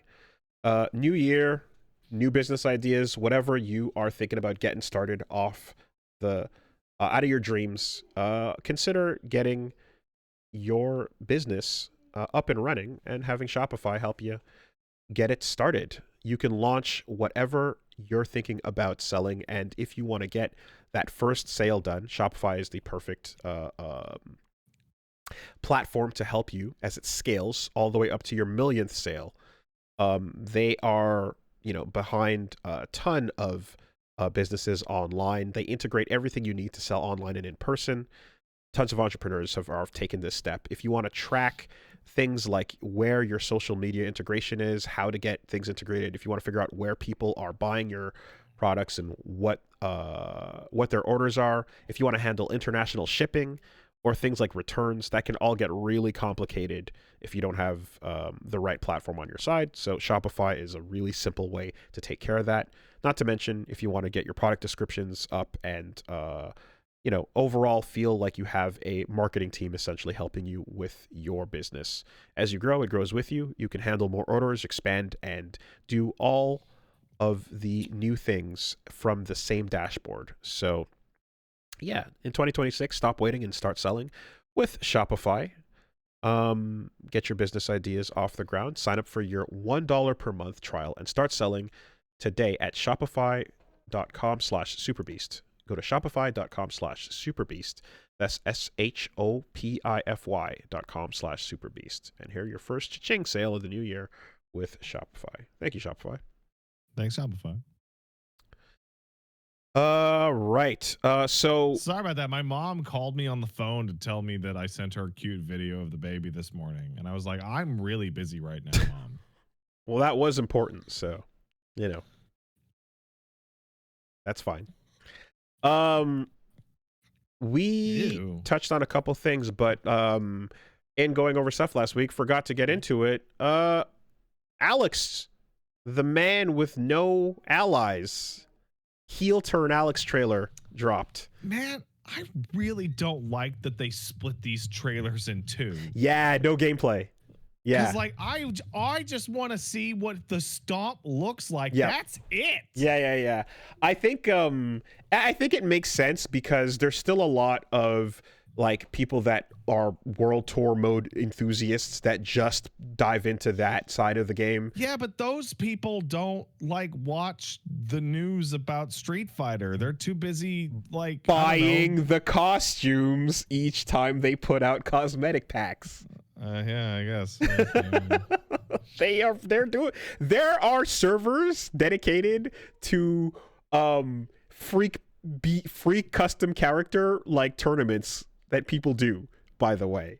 They know which servers to go to in the battle hub to have these freak battles. So they're out there. And because there's a whole World Tour mode, story mode thing, that people like us are not necessarily paying attention to. I get it. But they tease the character, they show off a little bit of what's going on lore-wise, and then next comes the proper trailer with the gameplay. So far, hey, Alex went full heel turn, and I feel like Kenny Omega is somehow just behind the scenes going, here's exactly how you make this work. Because that's his favorite Street Fighter. He's been all about that for years now, and ever since he picked Alex and was on the main stage at multiple tournaments and stuff, and then he's doing the whole promo for the entire season. I would not be surprised if he was talking to Nakayama-san and such behind the scenes, being like, I'm telling you, this is what you do to make Alex heel turn work. Mm-hmm. I feel like he barely has to do anything, I gotta be honest. All of his win quotes, he's kind of an asshole. So he's always been an ornery fucking New Yorker. That much is clear. But yeah, in 5, I guess he kind of, there wasn't much to it because Alex was a wrestler, but his wrestling was not like the most defining part of Wasn't his front and personality, because exactly, he's more of a Street Fighter dude. You don't really think about him as a persona face in the ring kind of guy. Geef plays it up, talking about his loyal fans. Armika is full kayfabe. Hugo is, you don't see as much, but Hugo can technically speak. But Hugo is playing the role of the big beast that has Poison as the manager. So, all of that works in wrestling context. But Alex was always just kind of like, yeah, take it or leave it. I'd be fighting outside the ring too, But now with the heel energy, it's like, okay, he's telling everyone to shut up. They've already rung the bell. I think back to playing Alex in Street Fighter V and being super excited. I think it was the first DLC character. Guile. Yeah, Really? I think Alex was second. Oh, okay. And I just remember being like, he doesn't feel right. And then just kind of drop that game as a result. I mean, he just didn't feel correct. I don't even mean that he wasn't good, because he wasn't that great in 3 either. But like, I don't get that feeling from the 6 characters that have come back, right? Like, they feel correct. They made him different to fit in that game, as they did with everybody. And 5 is an outlier in a lot of weird ways. Probably going to be playing a lot of Street Fighter 6 when Alex drops, because I love me Alex. Alex is fucking cool. Cool guy. Now the question, that's been asked is, how do you take his moveset and translate that into this game?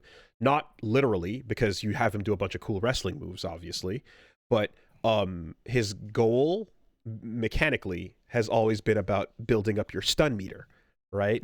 That's why he hits you with a stun gun headbutt, for example. He would flash chop you, make you turn backwards, and every time he did one of the wrestling moves while your back was turned, it becomes a different move that does way more stun. Yeah, you can still do that. You just have his moves do a lot of drive gauge. That's the theory, right? That's the idea, is what if he became a monster that does less damage but more drive attacking? And he's about like making sure that you don't get your game plan running because you can't do your fancy shit, which is a very heel way to play. That would be a really interesting way to shake up the roster right now, because no one attacks your drive gauge directly, Keith does a little bit. But he's got big fat normals. He needs to do a lot of drive damage. What I would love to see to fully embrace this idea would be like him doing moves that do less damage and more drive, and then essentially, oh God, like I kind of was talking about, I was theorizing this earlier, but it's like, what if when you're burnt out, if he grabs you, he does a better wrestling move to you? That would be great. Right? I basically, my core desire for Alex is I want to be able to mix people up with stun gun headbutt. Yeah, that's going to be there. That was my favorite thing to do. It was the most satisfying thing to do as Alex, is to do like, a block string into a stun gun headbutt, so that you catch them on their response. Yeah, stuff like that. Definitely going to be there. We're probably going to get, you're going to see your stun gun headbutt, you're going to see your hyper bomb, and then your level 3 is going to be a way cooler combo than just ooh, like that the flash chop nonsense. We're going to get his hyper bomb to maintain its old 720 360 input, like just super easy, super hyper bomb. I think we're gonna get a really sick level 3 version of Boomerang Raid, hopefully. But no, what I want mechanically, if they're having fun with this character, is, like I said, he attacks your drive, makes you burn out, and now when you're gray and tired, he's doing crazy versions of all these grabs to you, and then you can just pick every single move from wrestling games and just throw them all in. You could just replace any grab that he has and any of his moves for more showboaty versions. That's exactly what I mean. You're more tired. That's what I mean. It's not enough to do just a power bomb. You got to do a power bomb, pick him back up into a Frankensteiner, or you just go higher, the crazier spots with it. And all of this with the heel energy of being like, and he's doing it a little more aggressively too. You know, I would love if they got creative like that with him. I don't know. I also, I'm hoping that we're gonna get a. So yeah. The other idea I came up with was like, you know how Armika has the long microphone kind of taunt or whatever from back in the day. So there's long taunts in 6. What if Alex pulls out the mic and is like, and let me tell you another thing about JP. They cut the mic off, and he goes for a pipe bomb, and then throws the mic away because I would actually like it if his taunt gameplay came back. Oh, rolling the arm? Yeah, he had one of the few taunts that actually did something for real. Yeah, for sure. And they made that a part of his V trigger, you know, in 5. But I would love him to pull the mic out and go for the CM Punk pipe bomb and get his mic cut off before he says the real shit, you know? Let me tell you about the producers that work at Capcom. One in particular, his name is... They cut my mic. Oh, man. Let's have some fun. You know? He's a heel now. He's allowed to be salty. So that was a cool little preview, and we haven't seen the gameplay yet. When is he coming? We didn't get the date yet, right? They just said Q1, it's like February or something. Q1. So we got 2 months to go, maybe. Well, when the gameplay trailer drops is when you get the actual date. Like the first one is like quite soon after that. Definitely. Think it'll be at Frosty Faustings? No. I think we might get the trailer at Frosty. Yeah. But we'll see. And that energy is the polar and complete thorough opposite from our contemporary, because over on the other side we've got City of the Wolves. And man, it is a fighting game week, isn't it? Fighting games happened this week. Oh yeah, I love how everyone put up the same video. Every single person I know that I follow and subscribe to on YouTube put up the exact same fucking video, which is the City of the Wolves fucking trailer reaction, and all of you, Max, Jam, everybody has the same fucking look on their face in that thumbnail. Just who the fuck is this old man? What happened? 2 seconds of watching going, oh, they're spending money on, oh my God. No, they're not. They're just spending nothing. So, so shout outs to the meme, the Simpsons meme with Homer, talking to, I guess, like the Chinese, like, librarian dude.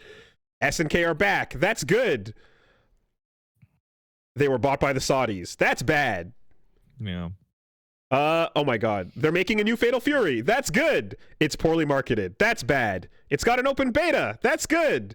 The beta has lots of issues. That's bad. Season 1 DLC is free. That's good. Oh my God, the text is blurry. Anyway, it literally goes on. They put a rapist into the game. That's bad. That's bad. Oh God damn it. Where'd it go? The game itself is mid as hell. That's also bad. I think I enjoyed it a bit more than that, but they left the balance in a shambled state for a long time, not being addressed. All right, we'll upgrade that game is mid as hell to that game is somewhat mid. Here we go.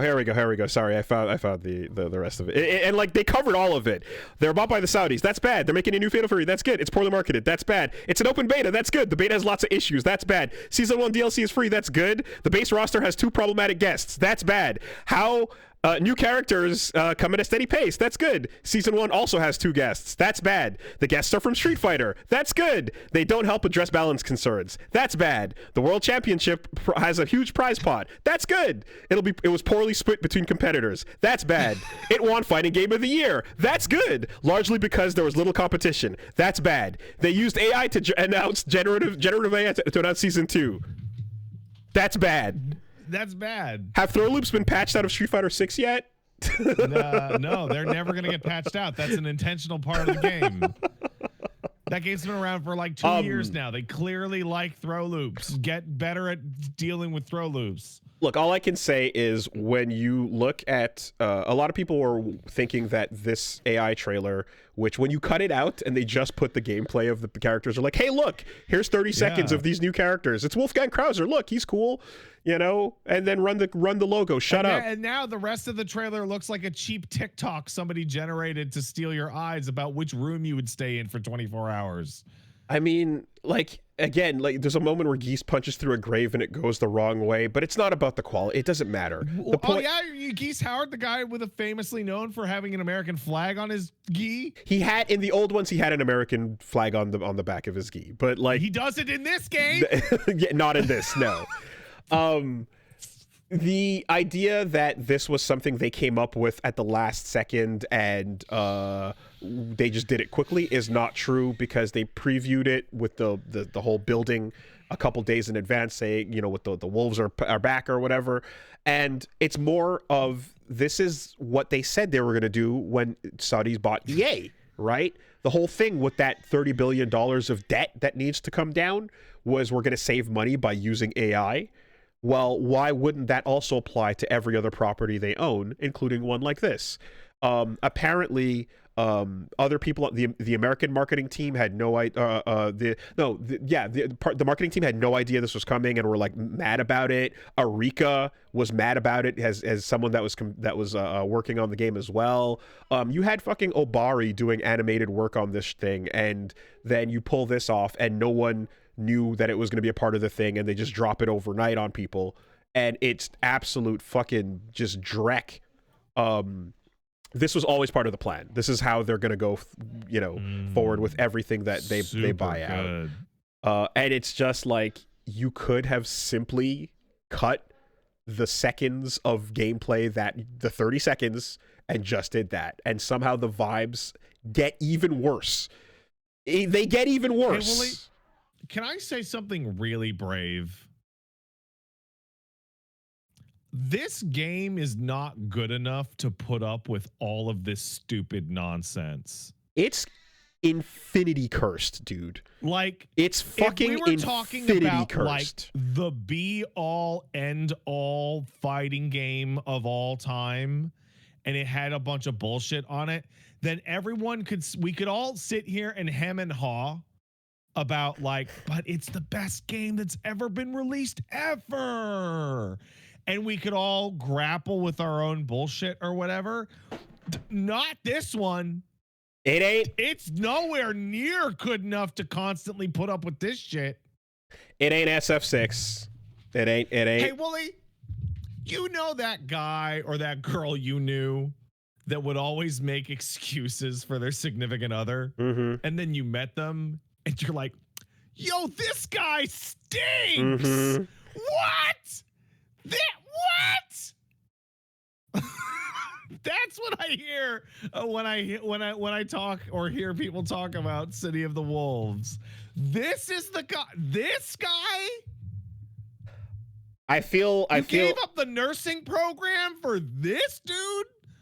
I feel like the gameplay wise, what they made is like a good sequel to Garou, but it has got so many other issues outside of the gameplay around it, including even just like, because when you see things where you're like, oh, the visual style is going for like this pop thing or whatever, they're doing this, they're trying these things visually to look more stylish than usual or whatever. Like everything else that it's plagued with, and the fact that every other announcement about it is something where you're just like, oh, Jesus Christ, what the fuck is wrong with you? It's just like, you're fighting against your nostalgia, and you're fighting against your childhood, and you're fighting against like this thing that you've wanted a sequel to forever, to just be like unmolested, you know what I mean, by just every nefarious business interest possible.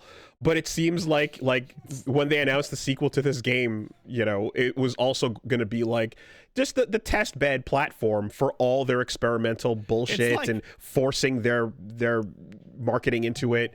Like every single thing that we would complain about outside of video games that are about video games, all of them are in this simultaneously. one game. Yeah, the most monkey paw ass like wish coming true you've ever seen. Apparently, Ruffelmonger was saying that like the marketing team also didn't. There's so much like communication fallout that like the marketing team also didn't know about stuff like the WrestleMania promotion or the boxing stuff that was happening.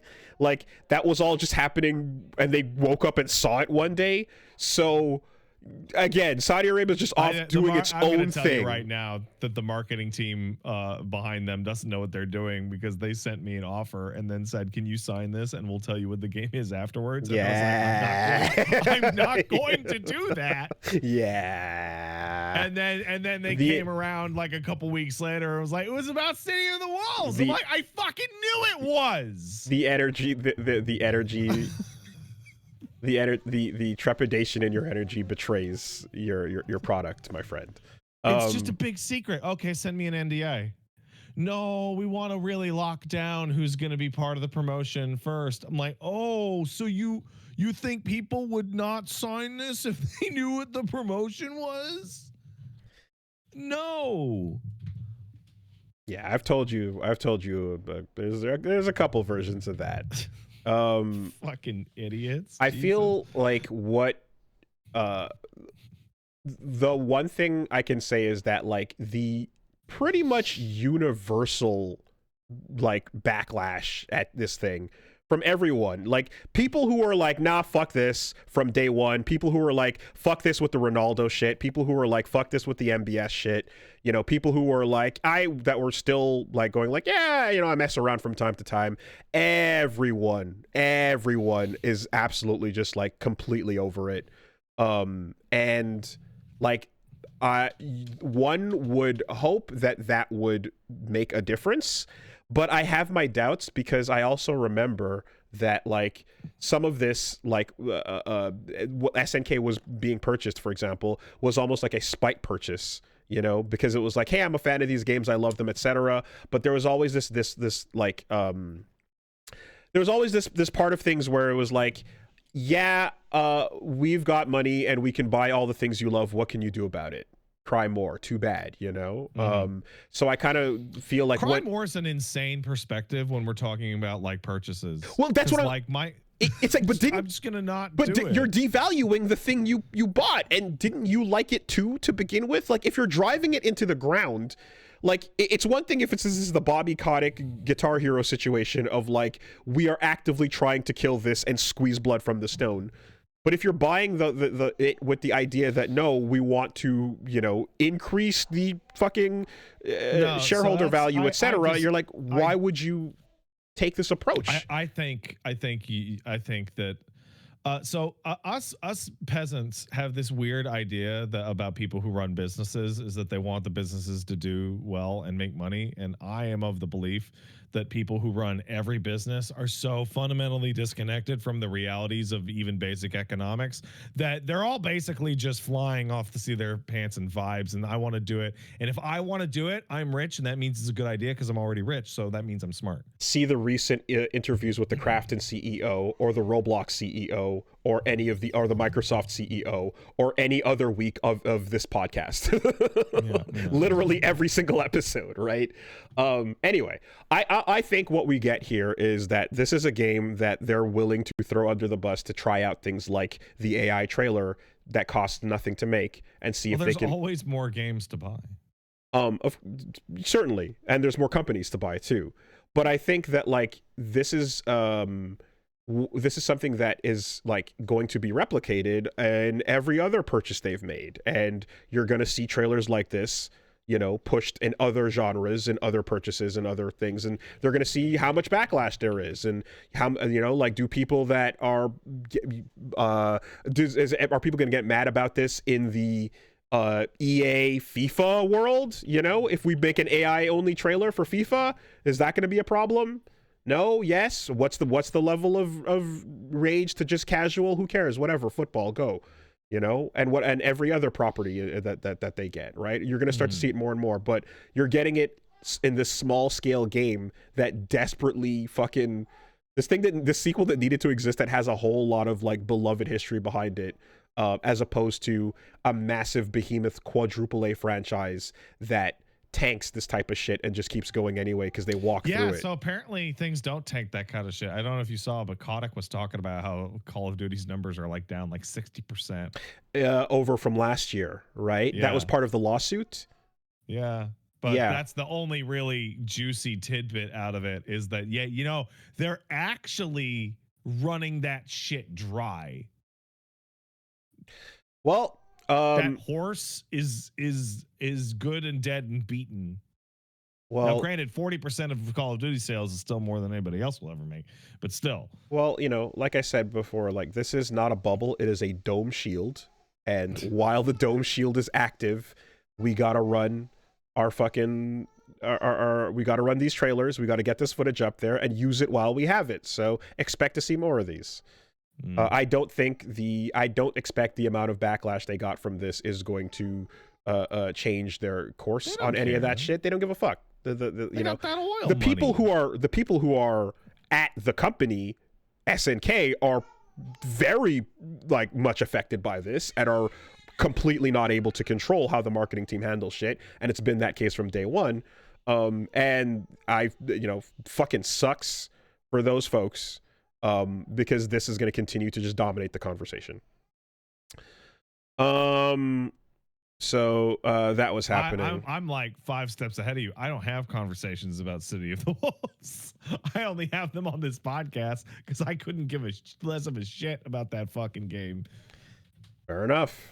I get to watch the slowest fall into the abyss ever. It's I don't think that's true. I think that putting Ronaldo in that game was like a kick into the abyss, and everything else is just throwing some more goo into it. Well, so what we're seeing now in this conversation I'm describing is the accelerationist movement of people that are like, I am an SNK fan that thinks they need to face bankruptcy a second time so that they can get sold and thus potentially saved. Like, the only way out of this is down. And it's not the craziest thing I've heard. It is not the craziest thing I've heard. Like, the SNK accelerationist is actually a take that I'm willing to entertain here at the end of all things.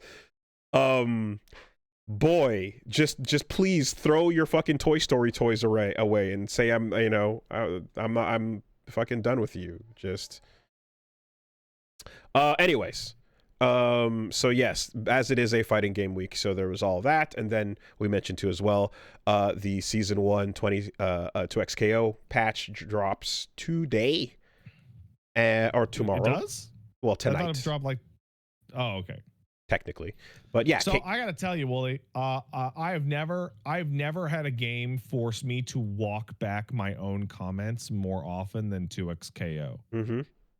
I legitimately, like, I was like, this game sucks. This roster is awful. And then they put Blitz and Teemo in there and Warwick. I'm like, shit, it's a good game. I was like, man, Caitlyn sucks. And I think this is like the worst possible choice for the roster possible. And then they put out that trailer where she has a new hat. And I'm like, it's a good pick. She got a new hat. Oh, the Splatoon outfit.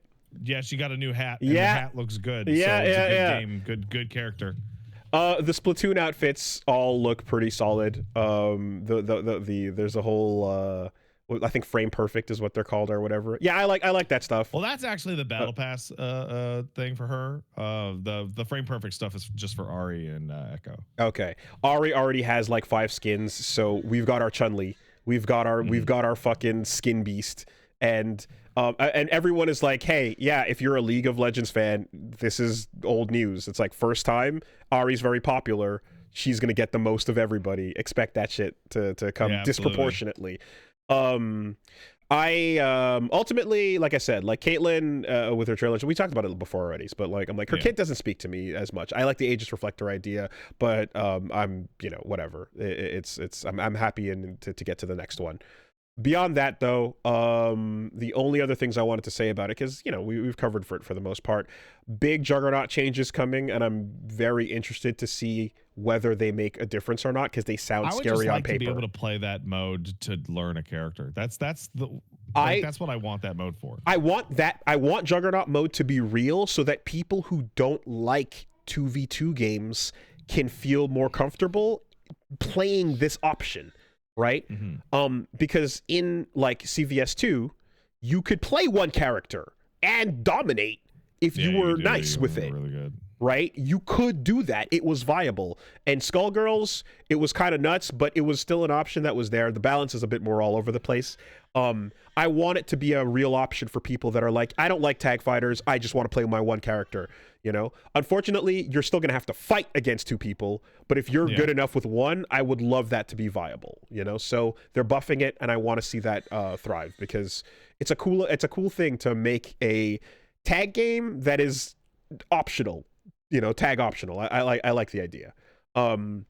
With the console launch, they showed off a million costumes, and they all look really well made, and I hate almost all of them. I don't hate them. I like the casual wear stuff. No, I mean like the bees shit. Oh yeah. I'm like, maybe they'll have a costume for Blitz those. that I'll like. The fucking what bees. if he was a fucking bee? It's for someone, man. That shit's for somebody, dude. You just you stick to your hoodie boxer. I don't Blitz. have that one either. Because you feel like. It feels unfortunate that they're picking only a few characters for some of them, because what was it, Crime City or whatever? A Crime City Blitz suit would be fucking awesome. Yeah, it would be. Yeah. But not everybody gets that, So meh.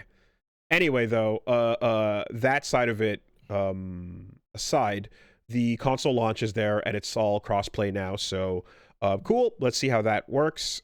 Can't wait to really see what the fucking rollback to Cannon Brothers stress test looks like. Now it's gonna be so sick to beat up a new audience of players that have never played the game before. Xbox gamers on Wi-Fi jumping into the fray. Show us what you've got. Let's put these servers to the test, because this is what we've been waiting on, right? They talked a big game about rollback to. Now let's actually see it. And the only other thing I wanted to say is just, I think the biggest flub, the biggest downside, and absolute fuck up missed opportunity with the launch of this to consoles and Season 1 is the lack of couch co-op online. Yeah, it's a big disappointment. That's an insanely huge ball drop. What a dumb thing to not prioritize right off the bat. I know they said they're like, it's not a priority, we'll get to that eventually. Just let two people on the same couch play together online. It's an obvious thing. People who are I've fought against couples that are playing together. You can tell by their names that they're a pair. Yeah. You know what I mean? I fought against people that are using it as a hangout on Friday nights and stuff like that. Let people on the same couch just jump online together, man. It's a no-brainer for a game where just duplicate the account. That's it. You're pushing 2v2 as a thing. Just make that a possibility, And if you don't want it to be a ranked thing, make it casual only then. Fine. Make it so that ranked you need 2 ranked accounts. But casual, you can duplicate. It doesn't matter, But that really is a flub. Yeah, and there were other stuff too where I saw people were stressing about completing the battle pass as it was getting towards the end of the season, because there's a ramp up in XP requirement on it. I'm not too sure, because I just regular play completed it fairly normally. Yeah, well, regular play means different things to different people. I guess, right? I think I completed every single daily and weekly for 9 weeks. Yeah, it sounds like people who jumped on, played a few weeks, jumped off, and then came back in the week before it ended didn't have enough time to complete the battle pass. So there was a very strange thing that happened. One is that you can buy battle pass levels, but you can't buy the last couple. which is not surfaced anywhere actually. So people were like, "Oh, cool! I'm like level 69 or 70, and then I'll just buy the last like 4 for like $5." And it's like, no, fucking earn it, bitch. And the last 6 levels take 4 times as much experience. Right, the ramp up. That's what I heard about. Yeah. So that's your little like, hey, bitch, I guess you gotta do it. The other thing is that the season 0 lasted significantly longer than their seasons are going to in the first place. It lasted like 4 months instead of 3. So what happened was that week 10 or 11, weeklies just stopped being added to the game. But the assumption by most people would be that weeklies would be added every single week until the season 1 came out. So they could burn out like all the weeklies with 2 weeks to go, and they'd be fine. So your XP gain got throttled as well. Yeah. No, and then it's a bit odd because they did announce too that like the seasons are going to be longer than usual, and they're going to have some seasons that will have like 2 characters in them instead of 1. Actually, I thought that Marvel Rivals solved this, right? Isn't that the deal where Marvel Rivals has the battle pass that never expires? It does. And essentially, like, if you buy it during its availability, then you can go back and get that whenever. Yeah. You just have to switch to it and then decide to put your experience into that. So it depends on how you describe the phrase solved. Okay. Because do you mean solved for the player, or do you mean solved for the bank account of the company selling you the time-limited skins? Yes, if it is a free progression thing, then... Because League and Valorant have definitely solved this, because they use the exact same progression and timing and and feasibility. And one of the weird things is in the season 1 trailer, it says season 0 skins are coming back, which to me says that that's like not a given that every skin will always be in rotation forever. The rotation is going to be strict. I could see that being a thing, because like Street Fighter V, for example, a bunch of those costumes, you had 2 chances ever to get them. There was like the Monster Hunter costumes and Devil May Cry tie-in stuff that popped up like 2, maybe 3 times, and sometimes it was like almost a year between opportunities and shit. So if you're playing 2XKO and you see a costume that you're like absolutely desperate for, I guess you have to buy it, because it may never, ever, ever, ever, ever, ever come back. Oh, look, there's Crime City Darius in the rotation now regularly after that. Yeah, but maybe he'll never come back after this season. You don't know. Maybe it's one of his console players. Because I saw that and I was like, oh, they just broke it up and put it in anyway. Okay. I am of the opinion that the idea of taking costumes for fighting game characters that have had this much work into them put away forever is ridiculous. That's crazy. That's nuts. But they can totally hold on to them for months, if not years. Okay, so previously, so Rivals lets you keep the Battle Pass active forever as long as you bought it. Are there any games that let you switch back to an older Battle Pass? And Halo Infinite does, and that doesn't expire without buying. Yeah. Well, without buying. Without buying. I don't know. Because, you know, basically the conversation is you should win things by playing. Helldivers gives it to you for free. Helldivers just has everything infinite forever. Okay. And Deep Rock Galactic at the end of the Battle Pass for the next season, they just put everything that was in it into like random loot drops. Okay. Man, I would love to get into Deep Rock Galactic, but it's only me almost every single moment of the day that plays at the hours that I do. It sucks. Like, that game is the best like follow-up to Left 4 Dead, and like I am just not available at the times of day that anybody is available to play. Helldivers 2 is not a free-to-play game, though. No, it's not. You're paying an upfront cost and purchasing the main game, and then that stuff is coming after the fact. Yeah. Right. So Rivals being free to play up front is more of a analog to the 2XKO situation, since you're not paying for the game up front. Yeah. Yeah. Okay. So that makes a bit more sense to me then. They gotta drag the money out of your ass. They do. And that's the thought process is essentially if we're going to, I can see how if you bought it, then fucking whatever, you take your content and choose whatever you want. You paid, you know. The free to play thing going, we got to get you somehow. So that's going to be doing one of these events or getting the battle pass if you want it later, or saving up these coins 3 weeks and then getting your character or whatever. We're trying to get you to spend something. We know you'd like to get it all and never spend a cent on the game, but fuck you, buy now, FOMO, go. Yeah. You know. Hey, Wooly, can I take a second? There's something that I'm a little bit frustrated by, and I guess it's my own doing. So I don't know if you've ever said this where you're like, damn, I wish I could play this, but you know, it's just not, I'm not available at the times, or I don't have the time to do so. Oh, yeah. Like I just did with Deep Rock Galactic. And people always do one of two things. They go, oh, well, the such and such Discord is always bumping, or, oh, I'm free, I'll play it. I want to play with, when I say, I mean with my friends. My friends are busy during the hours that I'm available to play Deep Rock Galactic. I don't mean fucking random people I've never met that I'm not going to be on voice chat. Yeah, that's a real feeling. I had that feeling enough times with Titanfall 2 that I just sadly gave up and just started booting in solo and just going online. And there was a solid like stretch of maybe 8 months or so where any given random night, if you logged into Titanfall 2, you might see me online just fucking doing it. Yeah. You know, because I was just like, I want to play and I'm not going to bother people I know, you know, to be like, hey, let's get on. Dude, that sucks now. Now that we're almost 40, being like, hey guys, I'm up. It's 2 a.m. Does anyone want to play a game of Apex? Yeah, and people are all yeah. doing their own things because it's late as fucking night.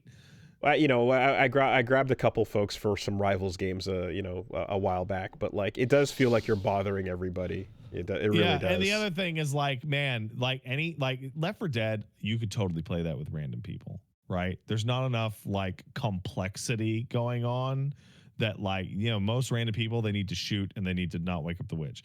Something like Deep Rock or like Lethal Company or Repo or Phasmophobia, I would rather just fucking punch my own dick than have to deal with complicated like fucking mechanics or navigating somewhere with random people over voice chat.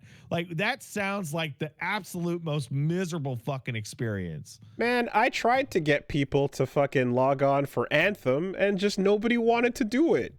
You know? I tried to have a big old... You're ruining this discussion. You're ruining this talk with your Anthem. I tried to have a big old send-off, and nobody wanted to jump in. No, you're tainting the legitimacy of this discussion with your fucking Anthem bullshit. Turn in the punch bowl? Well, hey, look, shout-outs to Austin Eruption, who just put out the I played 100% of Anthem so you don't have to what a video. Fucking waste of time unless you make a video about it. Which he did. Unless you make a video. And now that the game is dead, no one else will ever be able to. Yeah. It reminds me of those people that were like freak lining fucking Concord to get like to see, like, I have lots of matches of Concord on my channel. You can't get matches of Concord on your channel. Apparently, there's people working on the offline servers. By the way, there are people working on it. There's modding people. Oh my god! And go garden or knit something of value. What a waste of your fucking time. The conclusion drawn at the end of the day was there's actually some stuff here that could have been cool if this were put out by a company that's named wasn't BioWare. Are you familiar with the phrase throwing good money after bad? Good money after bad, yeah. Of course you are. This is not that. This is throwing good time after bad. Well, listen, because of this, I also just... the ultimate in sunk costs. I just discovered that there is a 4-hour-long podcast with the Anthem executive producer describing the truth about what happened from 2011 to 2026. That's way more interesting. And and that deep dive it's there. I didn't know this was a thing until right now. So yeah, that's way more interesting. Mike Dara himself is like, okay, let's get into it. And it's a full-on 4-hour video. And it starts out with like just camera shooting him at a desk going, all right, let's talk about it. So I am super curious to find out. Bro, marathon's coming up. Isn't that going to be fun? Isn't And that going to be fun? marathon is happening. Bro, that voice is in, actors that confirmed, you know. That is in like 7 weeks, man. Yo, Anti-Real is just, I want to believe that Anti-Real's just got the money counter going. Oh, no, that was a lump sum for sure. That was a lump sum for sure. Oh, what? You're taking points on the fucking back end of marathon? What are you, insane? God,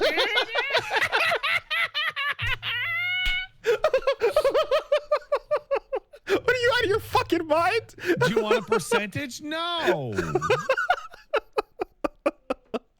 Fucking holy shit, put a lump sum in my pockets, please. Yo, what the worst financial advisor ever. But what if Anthem, sorry, Marathon, well, fuck it, who gives a shit?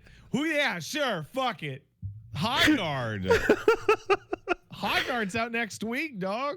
You know that? They didn't pay for that space at the end of the Game Awards. You can tell.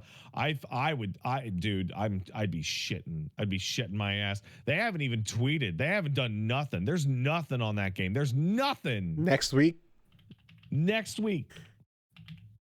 We joined on Monday. We joined the Guard in 7 days. Let's go. Let's go. Guard nutters, stand up, rise. In 7 days, we get high. Fucking Concord 2 coming in.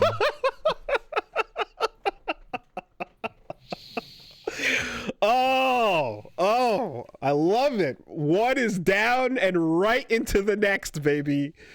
One down and we keep it moving. There's always gotta be another. Oh fuck. I keep your eye fucking peeled on that one. Let's see what's going on there. This is just gonna be a follow up to the final thing I have to say about 2XKO today, because of I mentioned Runeterra and we talked about collectible card games and all that, and we talked about City of the Wolves, all these battle passes. Hey, you know what 2XKO is not gonna have a fucking problem with? Selling fucking items in that free to play game. Every single fucking time I have ever loaded up into 2XKO, I have fought people that I can see have spent over $40 to $50. Selling items is a thing? In what? When I say items, I mean purchasable. Microtransactions in general. Sorry. Okay, I thought you meant like items in game. Like, I was like, well, what items? Every single fucking time I load into a match, you can look at people and see a bare minimum of money spent, and it's literally every single person playing that game has spent like at least a little bit of money. Like that, it is not the fucking Runeterra problem. Booting into Rivals of Aether 2 and looking at the store, like, I'm surprised. Like, so these games have found new things that you can like get cosmetic micros on, and get transactions on. Like, they have like the explosions when you kill somebody off the side of the stage and stuff like that. And then they had like stage skins, which is really interesting because I'm like, if you have variants of a stage, like, I'm kind of wondering, like, does that affect your online like lag in any way? Because people will sometimes pick a stage that has low latency specifically because there's less effects going on, depending on your computer or whatever. You can always find another layer of whatever aesthetic things to go down and sell, right?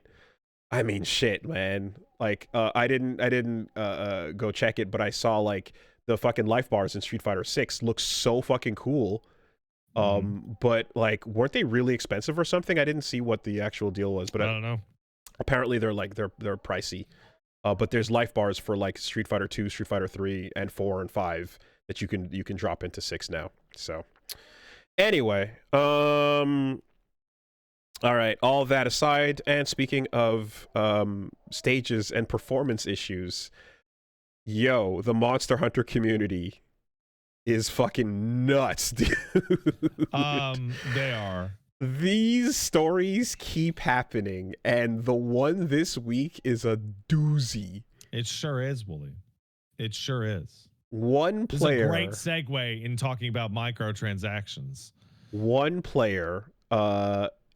Detile Morand on Reddit Very big optimization nerd, by the way.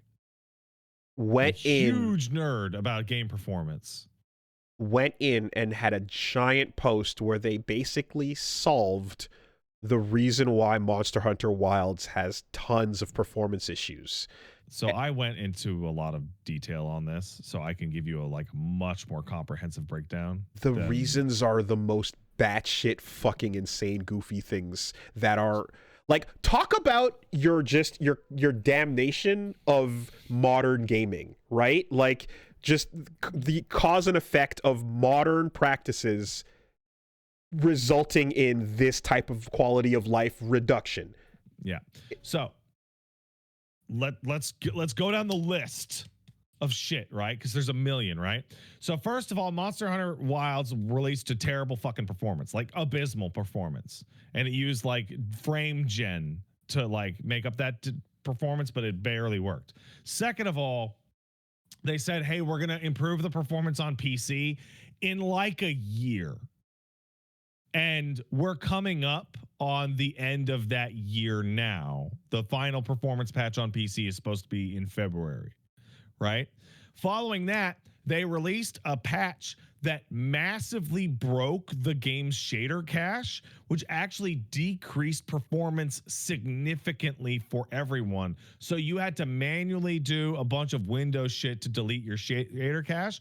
And on the Monster Hunter Wilds Steam page, it literally shows you the steps you have to do. And all I could think of is, hey, shouldn't the fucking game do that if the game broke itself? It doesn't just boot up and warm the shaders? No, you have to go and manually delete it because there was a patch that caused the shader cache to file in wrong. Okay. So, and every couple of months, there's something that basically it goes, okay, I found out the problem with Monster Hunter Wilds' performance. And they're all real, right? And when somebody brought this up to me, I was like, that's probably true. But the real reason Monster Hunter Wilds is performing badly is because the game has not been optimized on the PC at all. Like, they literally just didn't. That's why we keep finding these new fucking things. So here's the new thing. Gentleman who is a massive big performance nerd who sent in bugs for Dragon's Dogma's performance, so he's familiar with the Reach for the Moon engine. And right? Digital Foundry confirmed all these findings, by the way. So he's trying to figure out what the fuck is going on in the hub. So it's really strange. Monster Hunter Wilds does not have a visually impressive hub. Like the online multiplayer one is pretty cool. But like the little small settlements that you hang out in, they're not actually like pushing a bunch of juice. But for some reason, they fuck up your frame rate pretty bad. It's really strange. And he was talking to a friend of his who described, well, I don't have any problems there. So he goes, okay. So he logs into his friend's account, and sure enough, on the same computer on his friend's account, the performance is much better, significantly better. And he switches back to his account and goes, what? It's actually worse. It is actually the Steam account that is causing the change in performance. What could this be? Well, his friend is a rich guy. And his friend just bought every single DLC that ever existed because money is no object, because he's just a rich guy. And it turns out what's happening is that the DLC counter character in the hub is checking thousands of times a second to see if you have every DLC installed, and keeps checking unless it determines that the DLC is installed, which ties up a huge proportion of your CPU cycles and drops performance horribly. Every time I've ever heard about like memory leaks and just shitty jobs programming, these are the types of decisions and code. This is the type of code that seems to be behind it. things that keep checking for something. So for example, booting up Strive, it took fucking 5 minutes to get to the main menu because it checked whether the servers it was pinging Japanese servers up some 300, 400 times from the moment you pressed start, right? Yeah. The fact that your lack of DLC purchases makes the game run worse is some biblical fucking nightmare shit. Like, you want to talk about, we used the term years ago, reversal edge, fear of missing out. Yeah. You know, the FOMO of not having something. Now it's like, no, not having it, it makes your game get worse by not having it. It's not even about you want the thing. It's you need the thing for your shit to run. It's fucking crazy, man. So yeah, it is hundreds. I'm watching a 47-second video in which it checks for DLC fucking 7,000 times. Yeah, this is the type of thing that is like, it can't possibly be intended, but oh my god, just the fact that it's real, it just speaks volumes. Because again, this is not the first time there's been a story about shitty Monster Hunter Wilds optimization and PC issues and whatnot, and telling people to go dig into files to solve their problems. But coming from something that does not need to be there, that never needed to be there, that some people actively hate, and that like the things that make games worse over time, the transactions and the muddying up and the mini buys and all that shit, now coming back in to make a thing that runs actually fine worse is just, it's fucking poetic. So Wooly, I have a question for you, because you are an expert in testing. Like, you have a lot of knowledge, and I have a suspicion that this bug is a test failure, because the question becomes, how did Capcom not notice this?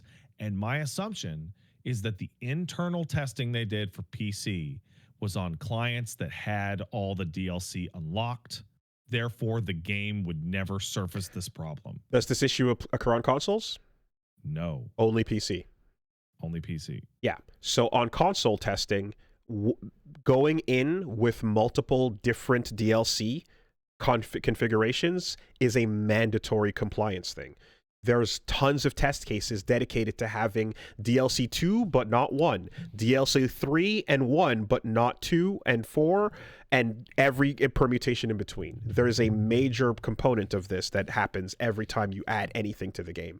And anytime there's something that can be affected by it, or somebody that did have the DLC saves the game or whatever, deletes it, and then goes back in, how does it treat that? There's all these different permutations, but that's all not PC standards. That is Microsoft standards, that's Sony standards, that's Nintendo standards, right? Right. PC shit tends to be wild fucking west. There's a couple of Steam checklist things you do overall, but it's nowhere near as diligent and aggressive about it. So that's why these things tend to happen. So that explains the second question that people ask was, how come this didn't happen for Monster Hunter Rise? And the answer is because Monster Hunter Rise is a Nintendo Switch game ported after the fact. Ported to PC. Yeah.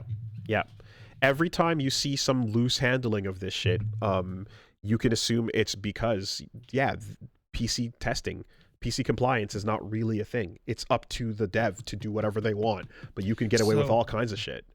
You know? So Capcom should have done their due diligence and replicated the same testing on PC, but it looks like they just didn't. So that's the other problem, is depending on what your lead platform is, depending on how you've set up your test cases and your structure, sometimes PC is an afterthought. Sometimes you get people that are coming in going, okay, regress some of these bugs on other platforms, see if they still happen. And then for PC, just do a couple of PC-specific things, because for the most part, it should be fine, right? Every tester play on a different level of hardware and, you know, do a couple runs and see how it goes. But shit like this is absolutely substandard PC testing. Because PC testing is a place where, believe it or not, you can save money because there's no submission costs, and because you don't have to be as stringent about your guidelines. The developer can be like, throw 10 people on Sony, throw 10 people on Microsoft, and throw 2 people on PC.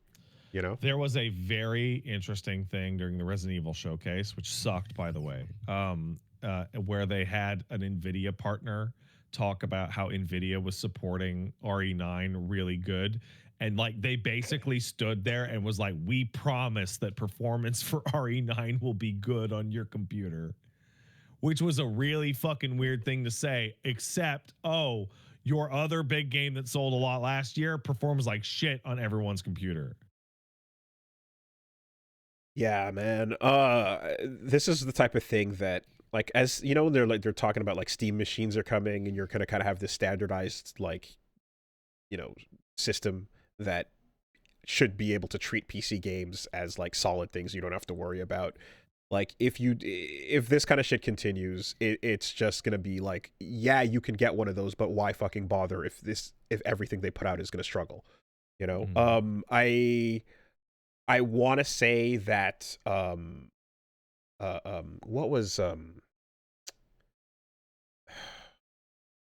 like there were some PC, I'm trying to remember what they were, but there were PC issues with Street Fighter 6 as well, like RE Engine stuff on launch or back when the demo came out. I feel like there's a couple things we talked about that are escaping me now. But in any case, if it's not the lead platform or it continues to be an afterthought, this is the type of shit you're going to see.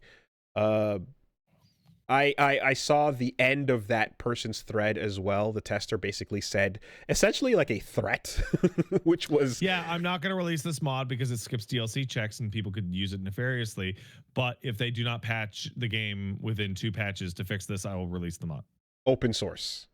Which is way, way, way kinder and more like forgiving than like he could just put that fucking shit out. Well, because this is on the same level of that, like, hey, I fixed your net code. Everyone, you can install this like fucking 12 kilobyte file, you know, and then you can, and then you get your official thing that like breaks that and goes, no, don't fucking, we don't support user, you know, solutions or whatever. It's like, yeah, you have to answer this, right? It's definitive. And again, you have like Digital Foundry coming in after the fact going, yep, everything found here checks out.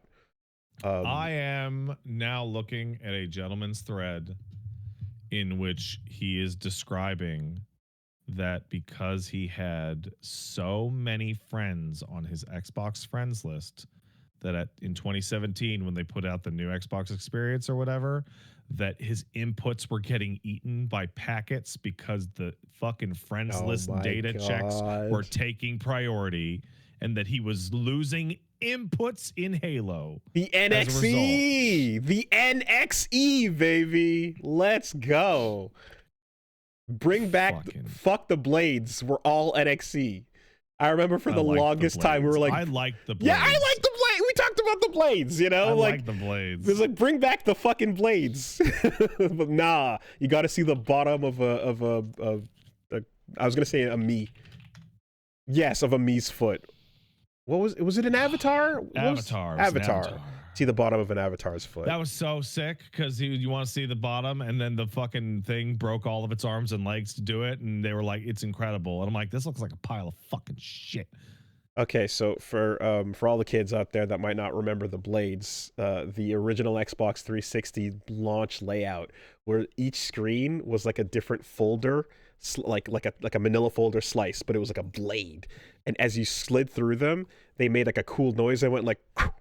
And when you went through all of them, one after the other, it sounded like a transformer going. I liked it. It worked. It was really simple and it worked. Never forget the blades, man. Yeah. All right. What else happened? Well, there was this is a fucking weird one, but a bunch of VTuber channels on YouTube noticed that YouTube started apparently cracking down and deleting custom subtitles on videos. Hololive videos were getting mostly impacted because there were a couple of hidden formats that allowed a wide range of styling options on subtitles, and basically they've started wiping those out, deleting them. Yeah, I use the auto-generated thing that sucks. And so the theory, not confirmed, but people are basically suspecting the reason why they started deleting all of this is because they want to push the AI auto-generated subtitles. Absolutely. Exactly. That is exactly what it is. This shit's like, I have some incredible folks that like reached out. I remember when I put out the Guilty Gear lore videos that were like, hey, do you mind if I translate this into Spanish? Hey, do you mind if I translate this into multiple languages? And they sent and submitted, you know, these like the full lore video translations. And it's like, that's incredible. That's just the crowd from different communities coming together and translating them. And then in each case, when you have that available, people from those countries and those regions are like, hey, I can watch and check out this thing now. Like, it's a really cool, useful feature that, you know, it's not, you don't expect a random fucking Let's Play video to have something like that. But a lore video, absolutely, with a script, you know? So I fucking just absolute the enshittification of everything, you know, continues. And in this case, it's a simple feature. It made some people do some fancy ass subtitles that looked, I guess, like anime OPs, where you'd have the little like, ooh, sing along effect and colors and shit like that. And nah, you got to use our auto-generated shit. As if it weren't bad enough. We ever clicked on a video and then right off the bat you hear a weird auto-dubbed Yeah, I've heard it with my voice. It's crazy. Don't like it. It's fucking nuts. There's a weird feature that sometimes just turns itself on where it auto-dubs you. I have it turned off for my account. Sometimes I find a video and it's still on. It just bugs itself out and you hear yourself auto-dubbed in Japanese or in Spanish or whatever the fuck. You know? Unintelligible. And I don't mean like, because I don't speak that language. I mean, literally, there are people in the comments going, I speak this language. I can't understand this shit at all. Yeah, I want to say there was like was it like the My trailer? There was like a trailer that popped up that was like immediately everyone watching it just got pushed into a weird fucking dub, and it's just like, no, it's Chun-Li in Chun-Li versus Mai. Yeah, it's crazy. Like, I don't know what the fuck is going on behind the scenes there, but pissing off the VTuber community does not seem like a wise opening move for your whatever the fuck the subtitle situation is going to be from here on out. They are very upset that the colors of the subtitles can no longer be pretty and cool, and that you're also deleting people's hard work. That's fucking trash, man. Let channels opt in at the very least to your bullshit instead of forcing these things on. And in the same way that what people can't see is, like, behind the scenes, all these new tabs have popped up, like auto-generate a thumbnail, right, based on what people are talking about. Hey, need video ideas, right? There's one that is just maybe the most disgusting one I've encountered, which is it goes in your comments and goes, hey, would you like to select this auto-generated reply to yeah that's been there for a minute. There's I'm just like, no, why would I? Yeah, here's my auto. Most of my comment responses are, hey, fuck off. And I want that to come from the heart. But here you have the full-on, like, this is what people are talking about, so this is what your next video idea should be, and here's a thumbnail for you. We've gotten you started. Now you just need to go actually make it. Yeah, a lot of that shit is happening behind the scenes, nightmarish, and so it's not, because it's not as front-facing, you know, it takes a while for some of this to bleed out. And people are using it, and they're going, I don't understand why my video isn't blowing up. I'm doing everything I'm supposed to. I did all the things that the YouTube robot told me to do to be interesting. And they promised I'd be doing big numbers. Yeah. Like, I always think of that one. It actually kind of says that. It kind of says that in that stuff. But like, that one tweet of like the comic of like the dude who like makes a post. Oh yeah, this is doing numbers. Oh man, this is doing numbers. It's got like 6 retweets. It's like, oh yeah, man. Yeah, but if you laugh about it, you look like an asshole. I know. You look like a massive but it's doing asshole. Big numbers. Sweating. Ah, shit. All right. So, are we just hastening the nightmare by locking people inside real Fallout vaults now? What's going on? What? A reality TV show is going to put people inside of Fallout. Reality. They're going to do Survivor, but in like a room. Fallout themed. Yeah. I saw the part of the story where they said this is going to be called Fallout Shelter. Probably. Fallout Shelter, and wasn't that literally the name of the mobile game? That Yeah, it is. okay, well, did we just forget, or who gives a fuck? No, that's on purpose. Okay. Yeah. So we're Mr. Beasting it. Fallout Yeah, absolutely. Team. Cool. Do we release mutants and I fucking hope so. Yeah, I mean, you have to spend enough time for the experiments to bear fruit, right? Like that's I think the it's whole like 3 weeks. For cash prizes. Yeah, man. Yeah, I just it feels like Squid Game show type shit. This is gonna sound very old man of me, but like I think once we hit the moment of like Joe Rogan says you should let these scorpions sting you for money, that it's all on the table. I think all reality shows after that, I'm like, yeah, we've already established I'll pour worms and poop all over you for cash. You're drinking the donkey cum, so yeah, like it doesn't matter. We're already here. People will do anything. We're already for money. here. I see.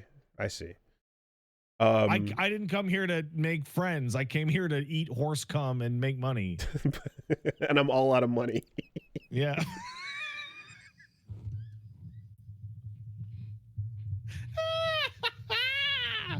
Wow, there's prizes? What? I just showed up with the fucking beer straw koozies and just ready to go. Yeah, there's just the bit about like how Squid Game was trying to say something and then it loses itself inside the actual subsumed fucking Disco Elysium capital moment. Yeah. Or Kaiji, another death game anime. And then it's like let's adapt that and make it real. Anyway. I think that's that's pretty much it. Yeah, that's pretty much it. All right, let's take some letters. Hey, if you want to send in a letter, send it to castlesuperbeastmail@gmail.com. That's castlesuperbeastmail@gmail.com. Anthony says, "Dear Red and Dread, when you play games I like that. with alt colors and costumes, are there times when you prefer the default look over them? Is the costume color change always because you prefer the newer, or is it just for the sake of changing?"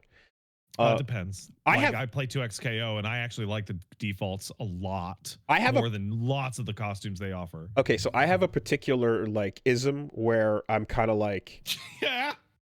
I'm like, I want the first time I'm using a character in anything, I want to use the default because it's my first exposure to the character.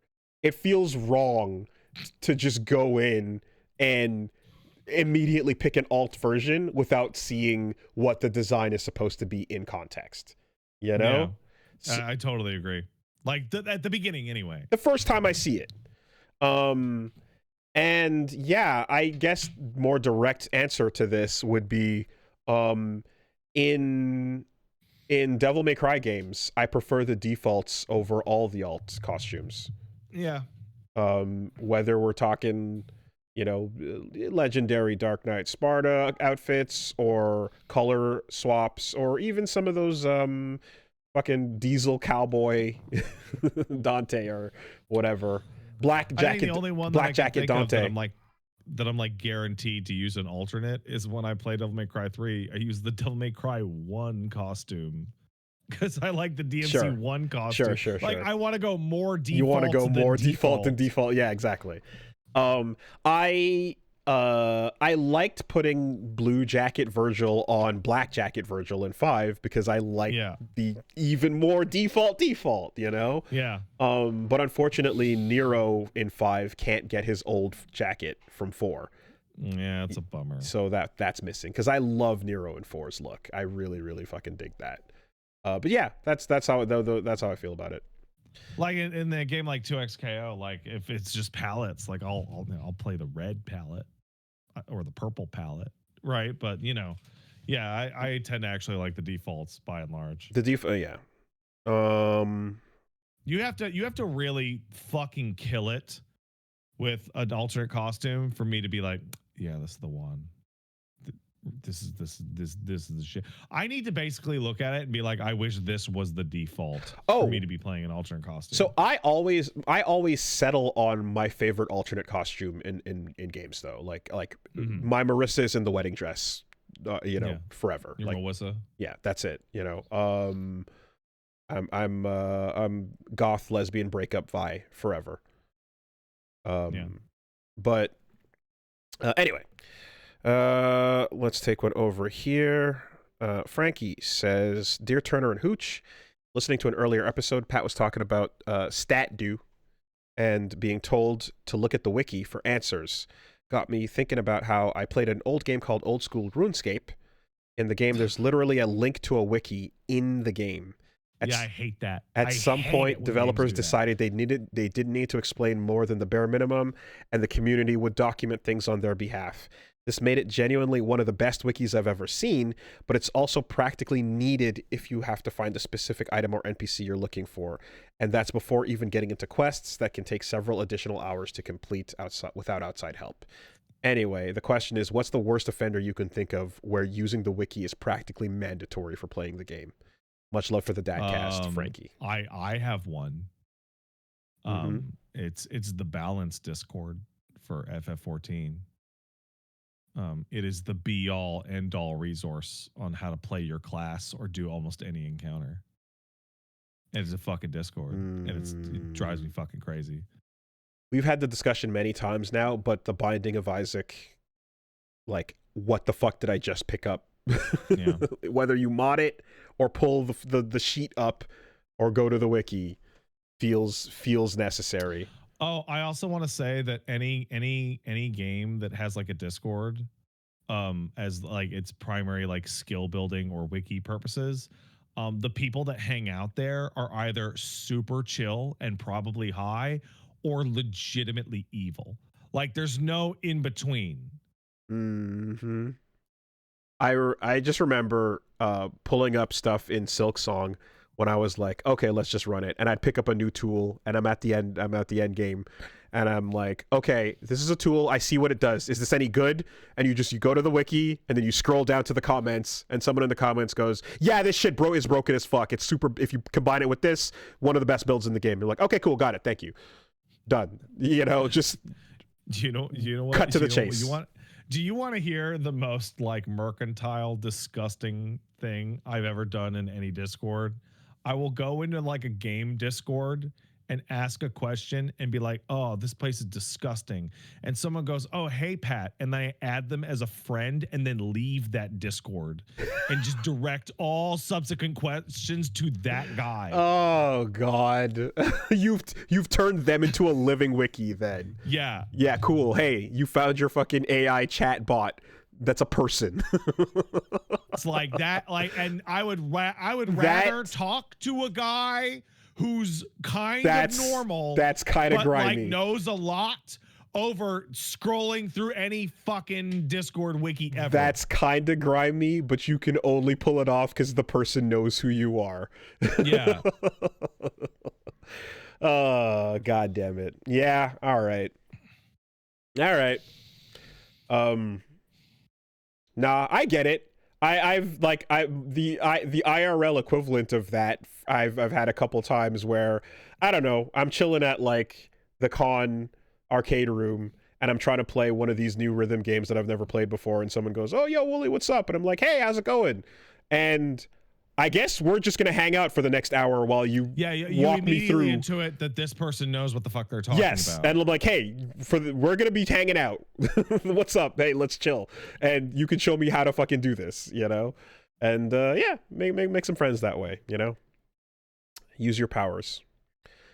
There was a weird feeling I remember having with in terms of the in-game wiki shit, where was it Metal Gear Solid 4 where you installed the wiki separate app, and I remember like feeling like this is how insane it's gotten.